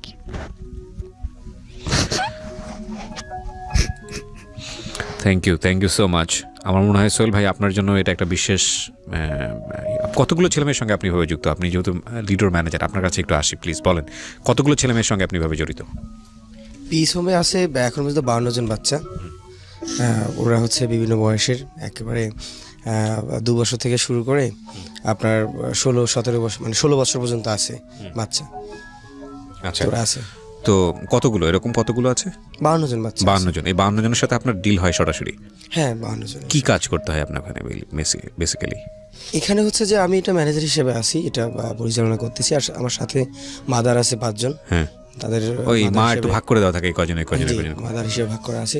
আবার যে ওখানে রান্না করে, ওখানে আসলে আমাদের ওরকম ভাগ করা নেই যে আসলে এ বাইরে যাবে ও ভিতরে থাকবে। দেখা যায় এখানে 5 জন যে মাদার আছে এরাই আপনার হসপিটালে পাঠাচ্ছি, আবার দেখা যাচ্ছে বাইরে কোনো বাচ্চার স্কুলে হলে আমি যাচ্ছি বা মাদারকে পাঠাচ্ছি। আপনি কি লিডো প্রতিষ্ঠাকালীন সদস্য নাকি এখানে জাস্ট জব করছেন? মানে প্রতিষ্ঠাকালের সদস্য না, পরে এসছি, চলছে। আপনার কি এখানে মানে এটা কি আপনার জব হিসেবে কাউন্ট হয় নাকি আলটিমেটলি জব হিসেবে ভলান্টিয়ার এখানে আমরা হিসেবে? যারা কাজ করি আসলে জব হিসেবে কেউ কাজ করে না, আবার কাজ করার এরকম অবস্থান নেই, কারণ এটা হচ্ছে আমাদের লিডও হচ্ছে নন প্রফিটেবল, অফকোর্স তাই। প্রফিট নেই। আর এখানে হচ্ছে যে ম্যানেজার হিসেবে কাজ করতেছি ভালো লাগে। শুরুতেই মানে ছোটবেলা থেকে একটা ইচ্ছা ছিল যে আসলে সেবামূলক কাজের সাথে জড়িত হওয়া আর কি, যুক্ত থাকা। সেই জায়গাটাতেই ওই আমাদের ফরহাদ হোসেন সাহেব, উনি হচ্ছেন প্রতিষ্ঠাতা, তো ওনার সাথেই যোগাযোগ হলো, পরে উনি সুযোগ করে দিলেন।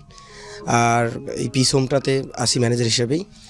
আর এখানে হ্যাঁ শুরু থেকেই আসি। আর এখানে কিছু ভলান্টিয়ার আছে, তারা বাচ্চাদের টিচিং দিয়ে এসে। ঠিক আছে, আমরা ওই প্রসঙ্গে না একটু পরে আবারও যাচ্ছি। ওকে, খুবই মানে দুঃখজনক। আমি একটা জিনিস একটু বলি প্রিয় শ্রোতা, আমি আসলে বারবার ইন্টারাপ্ট করছি এবং প্রয়োজনই, কারণ আজকের স্টোরিটা একটু অন্যরকম। এই এক একটা বাচ্চার পেছনে এক একটা ইতিহাস লুকিয়ে আছে এবং সেই ইতিহাসের মধ্যে সিমিলারিটি আছে। সেটা হচ্ছে অর্থনৈতিকভাবে এরা প্রচণ্ড রকম দরিদ্র পরিবারে জন্মগ্রহণ করেছে এবং একটা বাচ্চাকে লালন পালন করার জন্য পরিবারে যে ধরনের এনভায়রনমেন্ট থাকার প্রয়োজন ছিল সেটার বিন্দুমাত্র ছিল না এদের ক্ষেত্রে, এবং এরা রাস্তা বেছে নিয়েছে। প্রিয় শ্রোতা, ভালো লাগতো না, এবং সেই জায়গা থেকে আসলে বেসিক্যালি উনি এদের কল্যাণে কাজ করেন। এবং উনি আহমদ সবার সাথে কাজ করতেন, সফজুল্লাহ পাঠশালায় একসাথে পড়াইতেন। আহমদ সভা মানে ওই যে আমাদের হ্যাঁ, আমার সাহিত্যিক সবার সাথে ওই আজিজে পড়াইতেন। তখন আমার সভা তো সিনিয়র, উনি যে ভলান্টিয়ার লোনের সাথে সাথে কাজ করতেন। আচ্ছা আচ্ছা। সো এই বিষয়টা উনি অনেক আগে থেকে করে আসছেন। তো লিডো তো প্রতিষ্ঠা হলো 2000 সাল থেকে, বাট ওই এর আগে ওনার এই ধরনের কাজ ছিল। এর পাশাপাশি উনি তখন মরহুম অ্যাডভোকেট রাশিদা আপা ছিলেন, ওনার যে বোন এখন মুর্শিদা আক্তার কান্তা, উনিও আমাদের ডিরেক্টর অ্যাডমিনে আছেন। ওনারা তখন জেলখানা থেকে বাচ্চাগুলো উদ্ধার করতেন, অর্থাৎ রাস্তা বাচ্চাগুলো পুলিশ তখন করতো কি নিয়ে জেলে ভরে দিত, শহর সাফাইয়ের একটা প্রক্রিয়ার মধ্য দিয়ে। তো ওনারা ওখান থেকে জেল থেকে বাচ্চাগুলো বের করতেন, জুভেনাইল কোর্টের মাধ্যমে বের করে তখন রাখতেন বিভিন্ন শেল্টারে। সো এই জায়গাগুলো আসলে না আমরা আসলে আমি যে কারণে কাজগুলো করছি সেটা আসলে একটা দায়বদ্ধতা কাজ করে। মানে আমরা উন্নত হচ্ছে, রাস্তাঘাট ভালো হচ্ছে, রাস্তার পাশে মানুষগুলো যে পড়ে থাকতে রাস্তাঘাটের চিত্রগুলো খুব ভালো দেখা যায়। কথা বলেছেন। সো আমরা দেখেন আমরা মনে করি সদরঘাটে এরকম অনেক বাচ্চা যারা, হ্যাঁ এখন বলবো না যে হ্যাঁ ক্রাইমেস, হ্যাঁ একসময় ছিল পাচার প্রচন্ড বেড়ে গিয়েছিল, আমরা এরকম অনেক পাচারের বাচ্চা উদ্ধার করেছি এক সময়। তো কিন্তু আলটিমেট কি, এই বাচ্চাগুলো সকালবেলা একবার খাবার পাচ্ছে, বিকালবেলা খাবার পাচ্ছে না, ড্যান্ডি খাচ্ছে, খেয়ে ঘুম দিয়ে উঠছে। এখানে যে বাচ্চাগুলো আছে এরা তো আপনার ওয়ার্ল্ড কাপের সূত্রে আছে, বাট এদের থেকে আরও মানে হরিবল স্টোরি আমাদের হোমে আছে। এমন বাচ্চা উদ্ধার করেছে যে বাচ্চাকে কুকুর টানতেছিল, মানে ওকে কুকুর খাচ্ছিল, ওর শরীরে কুকুরের দাগ, মানে ও এমন বাচ্চা ময়লা স্তূপে পড়ে আছে, ওখান থেকে আমরা উদ্ধার করে ওখান থেকে নিয়ে আসছি। এমন আমরা আসলে বেসিক্যালি কাজ করছি এই কারণে যে আমরা মনে করতাম একসময়, কিন্তু এটা ট্রেন্ড ছিল এনজিওগুলোর মধ্যে 10 টাকায় খাবার দেওয়া, 20 টাকায় খাবার দেওয়া, 5 টাকায় খাবার দেওয়া। কিন্তু প্রশ্ন হলো এই 5 টাকা ওরা কামাই করবে কোত্থেকে? এই 5 টাকা সম্মানজনক কাজ কোথায় আছে, বা ও কোত্থেকে টাকাটা জোগাড় করবে? আমরা চিন্তা করলাম যে উদ্ধার ছাড়া উপায় নাই। দেন উদ্ধার করে আমরা যেটা করলাম, আমাদের সামর্থ্য তখন এই হোম ছিল না, আমরা করলাম কি একটা মানে কমিটি করলাম, মানে একটা সমমান সংগঠনগুলোর একটা করলাম, লিয়াজও করলাম যে আপনার সাপোর্ট আপনি হেলথ দেন, আপনি ফুড দেন, আপনি শেল্টার দেন, আমরা উদ্ধার করি। আচ্ছা, অনেকে বলতো যে বাচ্চা নাই, আমি বললাম বাচ্চা কত লাগবে আপনি বলেন, বাচ্চা আমি উদ্ধার করে দিচ্ছি আপনাদেরকে। এই সূত্রে কিন্তু এই যে SOS শিশুপল্লী প্লাস আসানি মিশন, ওদেরকে আমরা অনেক বাচ্চা দিয়েছি। গভর্নমেন্ট শেল্টার যেটা শেখ রাসেল, অনেক বাচ্চা আমরা পাঠিয়েছি, যে আমরা বাচ্চা দিচ্ছি, আমি উদ্ধার করে আপনারা খালি রাখেন। আমাদের তো সামর্থ্য তো বেশি নেই, যতটুকু আছে আমরা 50 বাচ্চা রাখতে পারছি, বাট এরকম তো প্রায় এখনও তো লাখের কথা বলে, যদিও সঠিক জরিপটা এভাবে এখনও পাওয়া যায় না কত জরিপ, কারণ ফ্লোটিং থাকে অল টাইম। সো এইরকম অনেকগুলো বাচ্চা কিন্তু এখানে ওদের বাজে অবস্থা থাকে। সো রাস্তার জীবন মানে আসলে আমরা যারা দেখি হয়তো আমরা যেটা একবার করেছিলাম এই দেখার জন্য, রাত্রে অফিস করতাম, মানে অফিস বলতাম রাত্রে টিমে কাজ করতাম, মানে 7টা থেকে থাকবো রাস্তায়, কমলাপুর থাকবো, একেবারে ওদের সাথে ঘুমানো, ওদের সাথে থাকা এবং ওদের রিয়েল স্টোরিটা দেখা, আসলে ওরা এক্স্যাক্টলি কি করে এবং ওদের কাজ করার জন্য আমরা আসলে কোন জায়গা, কারণ কি ওরা বললো না যে গিয়ে বললে কিন্তু আসে না। একটা বাচ্চার পিছনে আমাদের এরকম সময় গেছে 6 মাস কাজ করতে হয়েছে নিয়ে আসার জন্য, মোটিভেশন দেওয়ার জন্য। মিথ্যা বলে, তারপরে আপনার অনেক, ওদের সবচেয়ে বড় ট্রাস্ট করে না কাউকে বিশ্বাস করার জায়গা। মা যখন মারে, মামা যখন রেপ করে, এরকম ঘটনা ঘটে, তখন আসলে কাকে বিশ্বাস করবে? এমন অবস্থা আসলে আমাদের তখন করে কি, আমাদের স্কুল আছে একটা মোবাইল স্কুল, খেলনা পুরো একটা গাড়ির মতো, তো যে সম্পূর্ণ খেলনা, ফুটবল খেলবো, এই খেলার মাধ্যমে আমরা করি। মজার ব্যাপার হলো আমরা গত বছর এই বাচ্চাদের দিয়ে বাচ্চা উদ্ধার করেছি, ওরা উদ্ধার করে নিয়ে আসছে অনেক বাচ্চাকে। রিসেন্ট ঈদেও আমরা হচ্ছে যে বাচ্চা রেস্কিউ করেছি, মানে ওরা যে 4-5 জন আছে, ওরা তো আসলে ওদের লাইফের সাথে পরিচিত, খুব বেশি পরিচিত, তো ওরা কিভাবে বাচ্চাদের সাথে কথা বলতে হবে, ওরা তো এখন একটা পর্যায়ে আছে, তো যেই বাচ্চারা রাস্তায় এখনও আছে, কষ্টে আছে, তাদেরও তো এই জায়গায় নিয়ে আসা দরকার।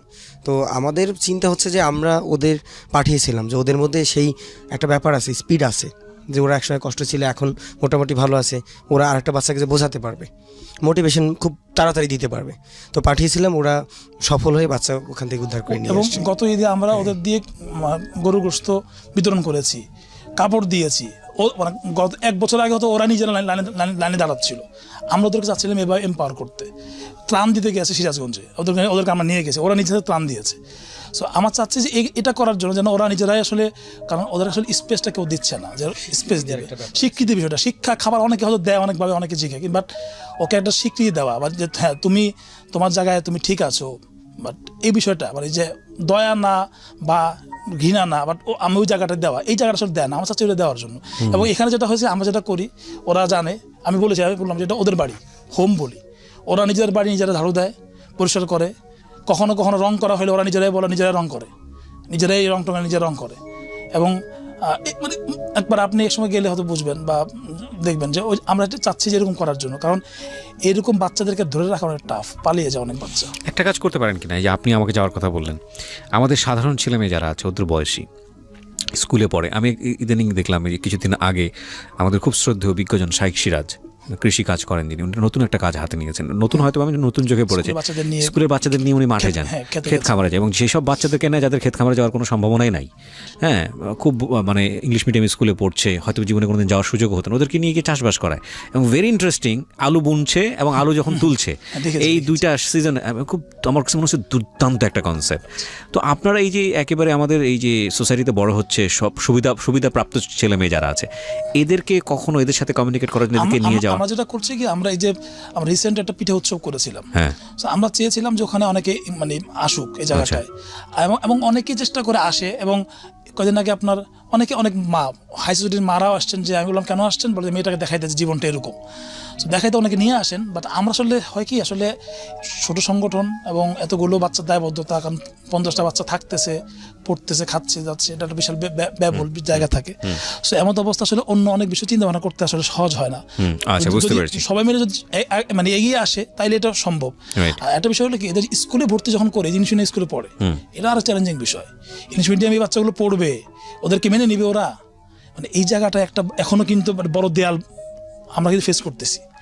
যে আমরা পাঠাচ্ছি ইংলিশ মিডিয়ামে, কমিটিকে হয়তো মোটিভেশন করে 10,000 টাকার বেতন আমরা হয়তো অল্প টাকা করেছি, কিন্তু বাচ্চাগুলো তো মানতে হবে, মানে ওর পাশে বসা, ওর হাই, ওর হ্যালো, এই যে সামাজিক যে বন্ডিংগুলো আমরা কিন্তু ওখানে ইংলিশ মিডিয়ামে ভর্তি করছি এই কারণে যে খুব লাক্সারিয়াস চিন্তা করছে না, আমরা চাচ্ছিলাম যে এক্সপেরিমেন্ট করতে, দেখি কতটুকু যায়। এই শিক্ষাটা আসলে পরিবার থেকেই আসা উচিত। মানে আমি যদি আমার সন্তানকে শেখাতে পারি যে তুমি যেভাবে বড় হচ্ছ তুমি লাক, এবং তুমি লাকিলি হয়তো এই পরিবারে এসছো বলে তুমি এই সুবিধাগুলো পাচ্ছ, তোমার জন্মটাও ওখানে হতে পারতো, তুমি এরকম ভিকটিম হতে পারতা।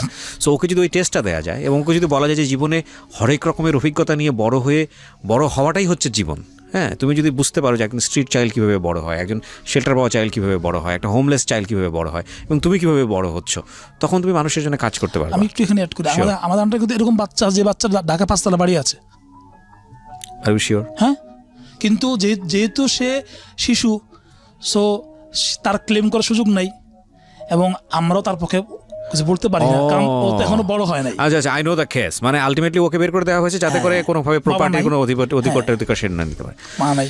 ভেরি স্ট্রেঞ্জ প্রিয় শ্রোতা, আমাদের মনে হয় এইসব নিয়ে অনেক বেশি কাজ করার আছে। আমি ইনফ্যাক্ট আজ পর্যন্ত স্ট্রিট চাইল্ড বলতে আমি যেটা পেয়েছি সেটা হচ্ছে আমার অনুষ্ঠানে সাধারণত প্রাপ্তবয়স্ক যারা তারা আসেন, জীবনের কোনো একটা পার্ট তারা ওখানে পার করেছেন এবং তারপরে এখন অন্যরকম জীবনযাপন করছেন, তারা জীবনের একটা পার্ট নিয়ে গল্প করেন। কিন্তু আমার এরকম সরাসরি এদের সাথে কখনো কমিউনিকেট করা হয়নি, গল্প বলা হয়নি।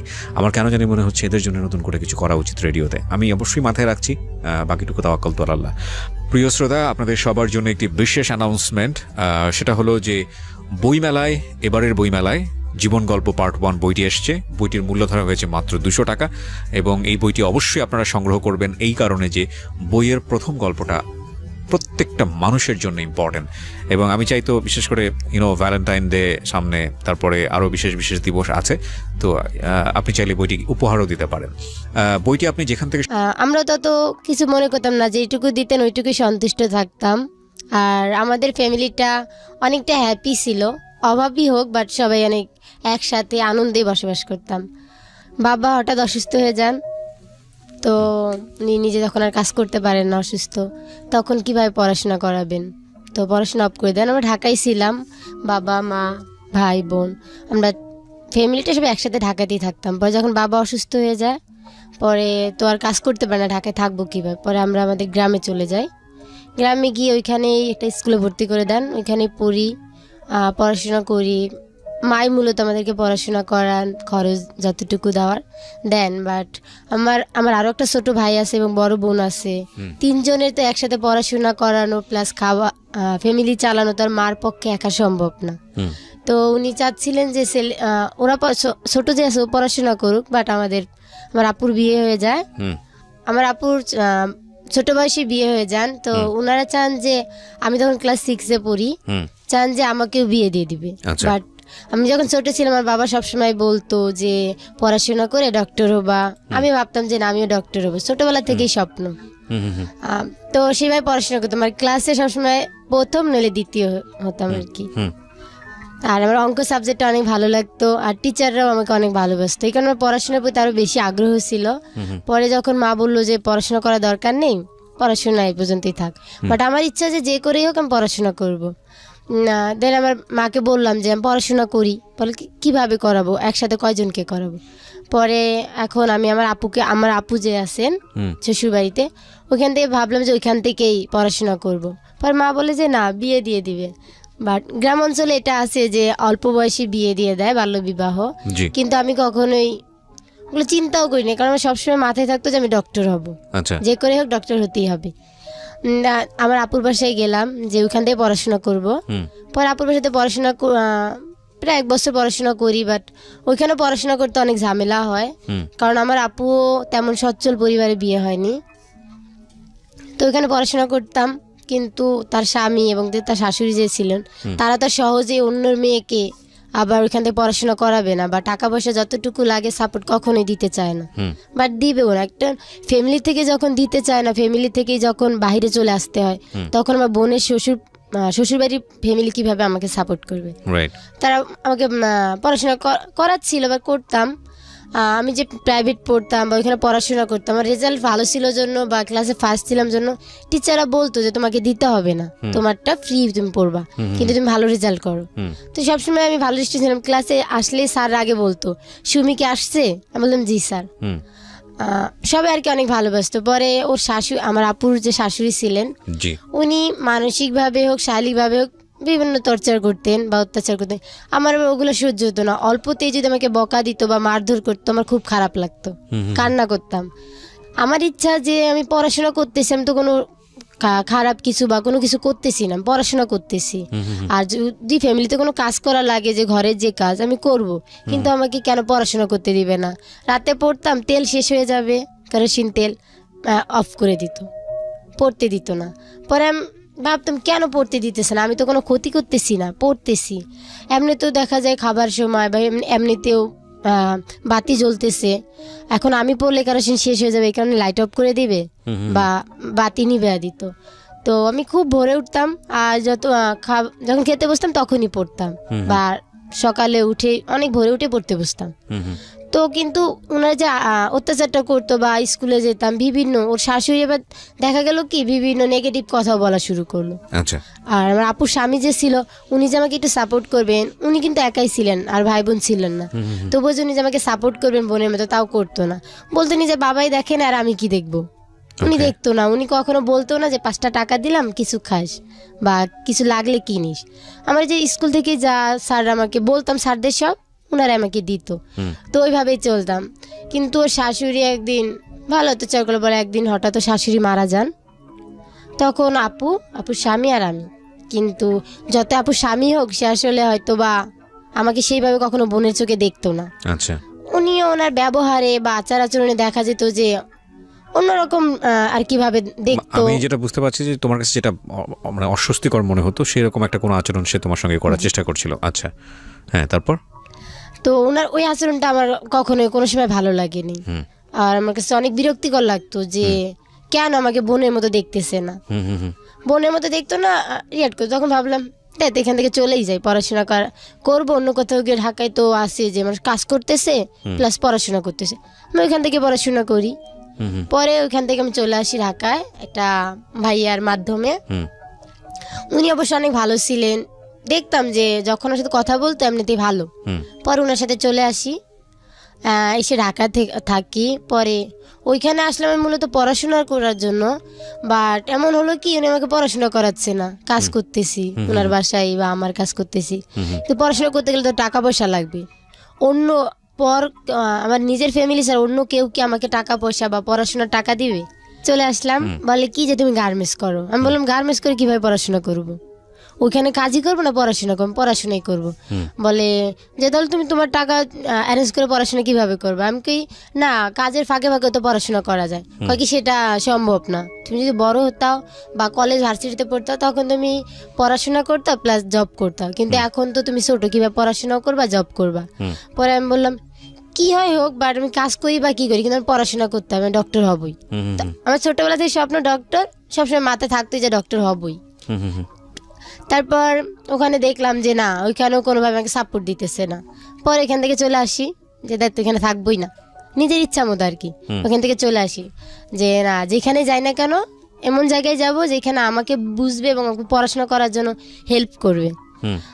সেইভাবে আমি চলে আসলাম, ভাবিনি যে রাস্তাতে আমাকে কেউ পড়াশোনা করতে দিবে বা কি হবে কিনা, ওইসব চিন্তা মাথায় আসেনি। জাস্ট ঘর থেকে বের হয়েছে। হ্যাঁ, ঘর থেকে বের হয়ে আসছি যে না যাই কোথাও না কোথাও তো একটা পড়াশোনা ব্যবস্থা করতে হবে, পারবো, হ্যাঁ। যে মানুষ ইচ্ছা থাকলে নাকি উপায় হয়, এই ভেবে আর কি বের হয়ে আসছি। বুঝছি। পরে আমি যখন কমলাপুর আসি হ্যাঁ। তখন ওইখানে কিছু কাজ করতাম। ওখানে যেদিন আসি ওই দিনই পরে ওইখানে কিছু কাজ করতাম। পরে হঠাৎ দেখতাম যে না ওইখানে কিছু ছেলেদের সাথে অনেকগুলো মেয়ে আড্ডা দিতেছে থাকতেছে, আবার একপাশে ওরা বিভিন্ন রকম ডেন্ডি খাচ্ছে, আবার কেউ বোতল টোকাইতেছে। আমি আর ভাবলাম এগুলো যদি করি তাহলে তো আমার পড়াশোনা হবে না, পড়াশোনা তো করতে হবে। আমার বাবার স্বপ্ন আমি পড়াশোনা করব, তো বাবার স্বপ্ন পূরণ করতেই হবে যেভাবেই হোক না কেন। তো আমার মাথাতে অন্য কোনো কিছু চিন্তা করতো না যে কাজও করি বা এগুলাও করি, কখনো টেনশন আসেনি। আমার একটাই চিন্তা যে এখানে যদি থাকি আমার পড়াশোনা হবে না, আমি বোতল টোকাবো, পড়বো কখন? ডক্টর হতে গেলে আমি জানি যে বা দেখছি যে আশেপাশে যারা বড় বড় ডক্টর হয়েছেন বা ভালো কেউ আছেন তারা ভালোভাবে পড়াশোনা করে হয়েছে, বাট আমি যদি বোতল টোকাই বা আমি এখানে ওদের সাথে মিশি তাহলে পাশাপাশি তো আমি কখনোই পড়াশোনা করবো বা হালকা পাতলা, কিন্তু সেভাবে যখন ডক্টর হওয়ার জন্য যেরকম পড়াশোনা দরকার ওরকম তো হবে না।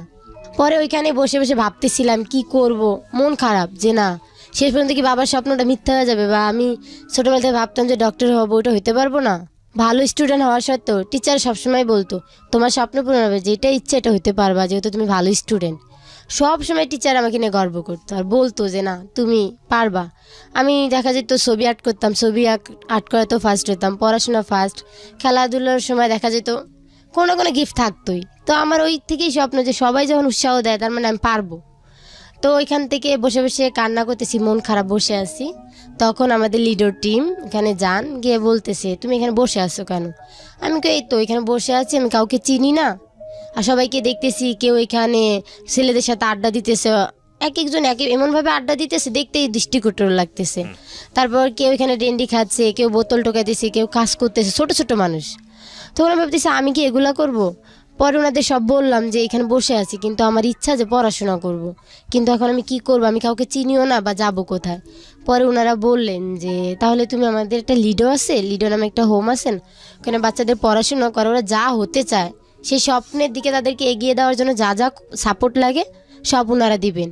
আমি বললাম এরকম মিথ্যা কথা বলে অনেকেই নিয়ে যায় কিডনি বিক্রি করে পাচার করে দিবে, আমি যাব না। পরে বলে যে না, এরকম অনেক আছে, তুমি যেটা ভাবতেছো সেটা। ওনারা এমনভাবে মিশলো বা এমনভাবে কথা বলে যেন ওনারা আসলে আপনজন, বিশ্বাস করার মতো এভাবে কথা বলতেছিল, গায়ে হাত দিয়ে এমনভাবে কথা বলছে মনে হয় আমার হয়তো আপন ভাই বা আপনজন যেভাবে আদর করে সেভাবে। তখন কি আমাদের বিশ্বাস হলো যে না, ওনারা এরকম হতে পারে না। যাই, পরে ওনাদের মাধ্যমে, আমাদের যে ফরাদ ভাইয়া, ওনার মাধ্যমে আমি হোমে আসি। আমি টোটালি হোমে আসি ডাইরেক্ট। পরে ফরাদ ভাইয়া বাবার হোমটা মতো। কোথায় এখন? এটা কোথায়? ঢাকা কোথায়? মোহাম্মদপুর বসিলা আছে। ওকে, ব্রিজের ওই পারে আর কি আমাদের একটা শেল্টার হোম আছে, লিডো পিসম, ওইখানে আমরা 52 জন শিশু থাকি। পরে ওইখানে আসলাম, আসার পর দেখি সত্যি সবাই নিজস্ব আলাদা আলাদা লকার, আলাদা কাপড় চোপড়, তাদের ইচ্ছা মতো পড়াশোনা করতে দেওয়ার জন্য। কাউকে কখনো বাধা দিতেছে না পড়ো না, সবসময় উৎসাহ দিতেছে পড়াশোনা করো। তখন ভাবলাম যে না, আমার বিশ্বাসটা ঠিক ছিল, আসলেই তারা ভালো। পরে ওইখানে আসলাম, আসার পর আমাকে Firozabad sir ideal student cadet school and college ওইখানে ভর্তি করে দিলেন 8-এ। পরে ওইখানে পড়লাম, পড়ার পর এখানে ভালো রেজাল্ট। আমি একটু ইন্টারাপ্ট করছি। যখন আপনারা স্কুলে ভর্তি করেন তখন অভিভাবকের নামের জায়গায় কি করেন আপনারা? যে বাচ্চাটা তার বাবা মার নাম বলতে পারে সেই বাবা মার নামেই ভর্তি করে দেওয়া হয়। আচ্ছা, আর যারা বলতে পারে না? যারা বলতে পারে না তারা হচ্ছে প্রথম দিকে অজ্ঞাত, আসলে বিশেষ করে যারা স্পেশাল বাচ্চা আছে, আমাদের বিভিন্ন থানা থেকে বাচ্চা রেস্কিউ করা, থানা থেকে আমাদের বাচ্চা দিয়ে দিছে। এইসব বাচ্চা আছে যাদের নাম, কোনো বাচ্চার নাম বলতে পারে না, তারপরে হচ্ছে যে সেই বাচ্চাটা অজ্ঞাত, নামও নেই, সেই বাচ্চাটা অনেক সময় আমরা নাম একটা দেখা যাচ্ছে দিয়ে দিই, নাম, বাবার নাম, মায়ের নাম, বাবার নাম, মার নাম। অনেক এখন পর্যন্ত কিছু বাচ্চারা অজ্ঞাত অবস্থায় আছে, ওভাবেই মেনশন করা হয়। স্কুল ভর্তি করতে সমস্যা করে না? ভর্তি করতে ওখানে অজ্ঞাত অবস্থায় আছে। পরে Firozabad sir ideal school and কলেজে ভর্তি করে দেন 8-এ। তখন এখানে ভালো রেজাল্ট হয়, 4.95 জিপিএ ছিল। তো ওইখানে ভালো রেজাল্ট করার পর এসএসসি না জিএসসি, ওকে, মানে ক্লাস 8-এ। হ্যাঁ, ওইখানে ভালো রেজাল্ট হওয়ার পর বললাম যে ভালো স্কুলেই পড়বো। পরে ওই স্কুলটা মূলত অনেক ভালো ছিল, আর আমাকে সাপোর্ট দিত, কোনো বেতন নিত না। একটা যারা রেডিও শুনছেন, একটু বিশেষ করে ক্লাস 8-এর ছেলে মেয়ে অনেকেই হয়তো আছে, মানে আমি আমার নিজের শৈশব থেকেই বলতে পারি, একটা যেটা হচ্ছে বাবা মারা সবসময় কানের কাছে বলে বাবা পড়ো। আমরা পড়তাম না, যারা পরিবারে বড় হই, পড়া ভালো লাগতো না। ইভেন অনেক ছেলে মেয়ে যারা আছেন রেডিও শুনছে তাদেরও হয়তো বা একই রকম কাহিনী। কিন্তু এদের ক্ষেত্রে দেখছেন এরা একটু পড়ার জন্য বাড়ি ছেড়ে দিচ্ছে, একটু শুধু মানে কোনো রকম খেয়ে পড়ে বেঁচে শুধু লেখাপড়াটুকু করতে চাই। মানে এদেরকে শুনলে অন্তত নিজেরা কতটুকু ভালো আছি, কতটা সুবিধা প্রাপ্ত, এই জায়গাটাতে আমাদের অনেক বেশি মানে কি বলা যেত শুকরগুজার করার একটা ব্যাপার আছে। ঠিক আছে, আমি বুঝতে পেরেছি। তো এখন তুমি কিসে পড়ছো? আমি ইন্টার ফার্স্ট ইয়ার সায়েন্স গ্রুপে পড়তেছি। তুমি ডাক্তারই হবা ইনশাল্লাহ? চেষ্টা আছে, দোয়া করবেন যেন হতে পারি। আর এখানে যে ফরাদ ভাইয়া, কান্তা আপু, ওনারা যে বাবা মার মতো যে সাপোর্টটা দিচ্ছে। এসএসসি রেজাল্ট কি ছিল? গ্রেড ছিলেন। কোনটা? 4 পয়েন্ট ছিল।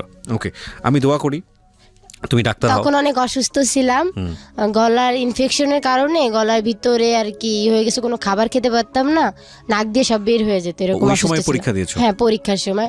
তো হসপিটালে ছিলাম, দেন তবুও ভাবলাম যে একটা বছর গ্যাপ যাবে, পরীক্ষা দিই। আচ্ছা, তারপর পরীক্ষা দিছি, যার কারণে ঠিক আছে, ব্যাপার না। তুমি তোমার জন্য দোয়া করি আমরা, তুমি ডাক্তার হও এবং তুমি ডাক্তার হয়ে আর যারা পথশিশু আছে তাদের জন্য কাজ করো।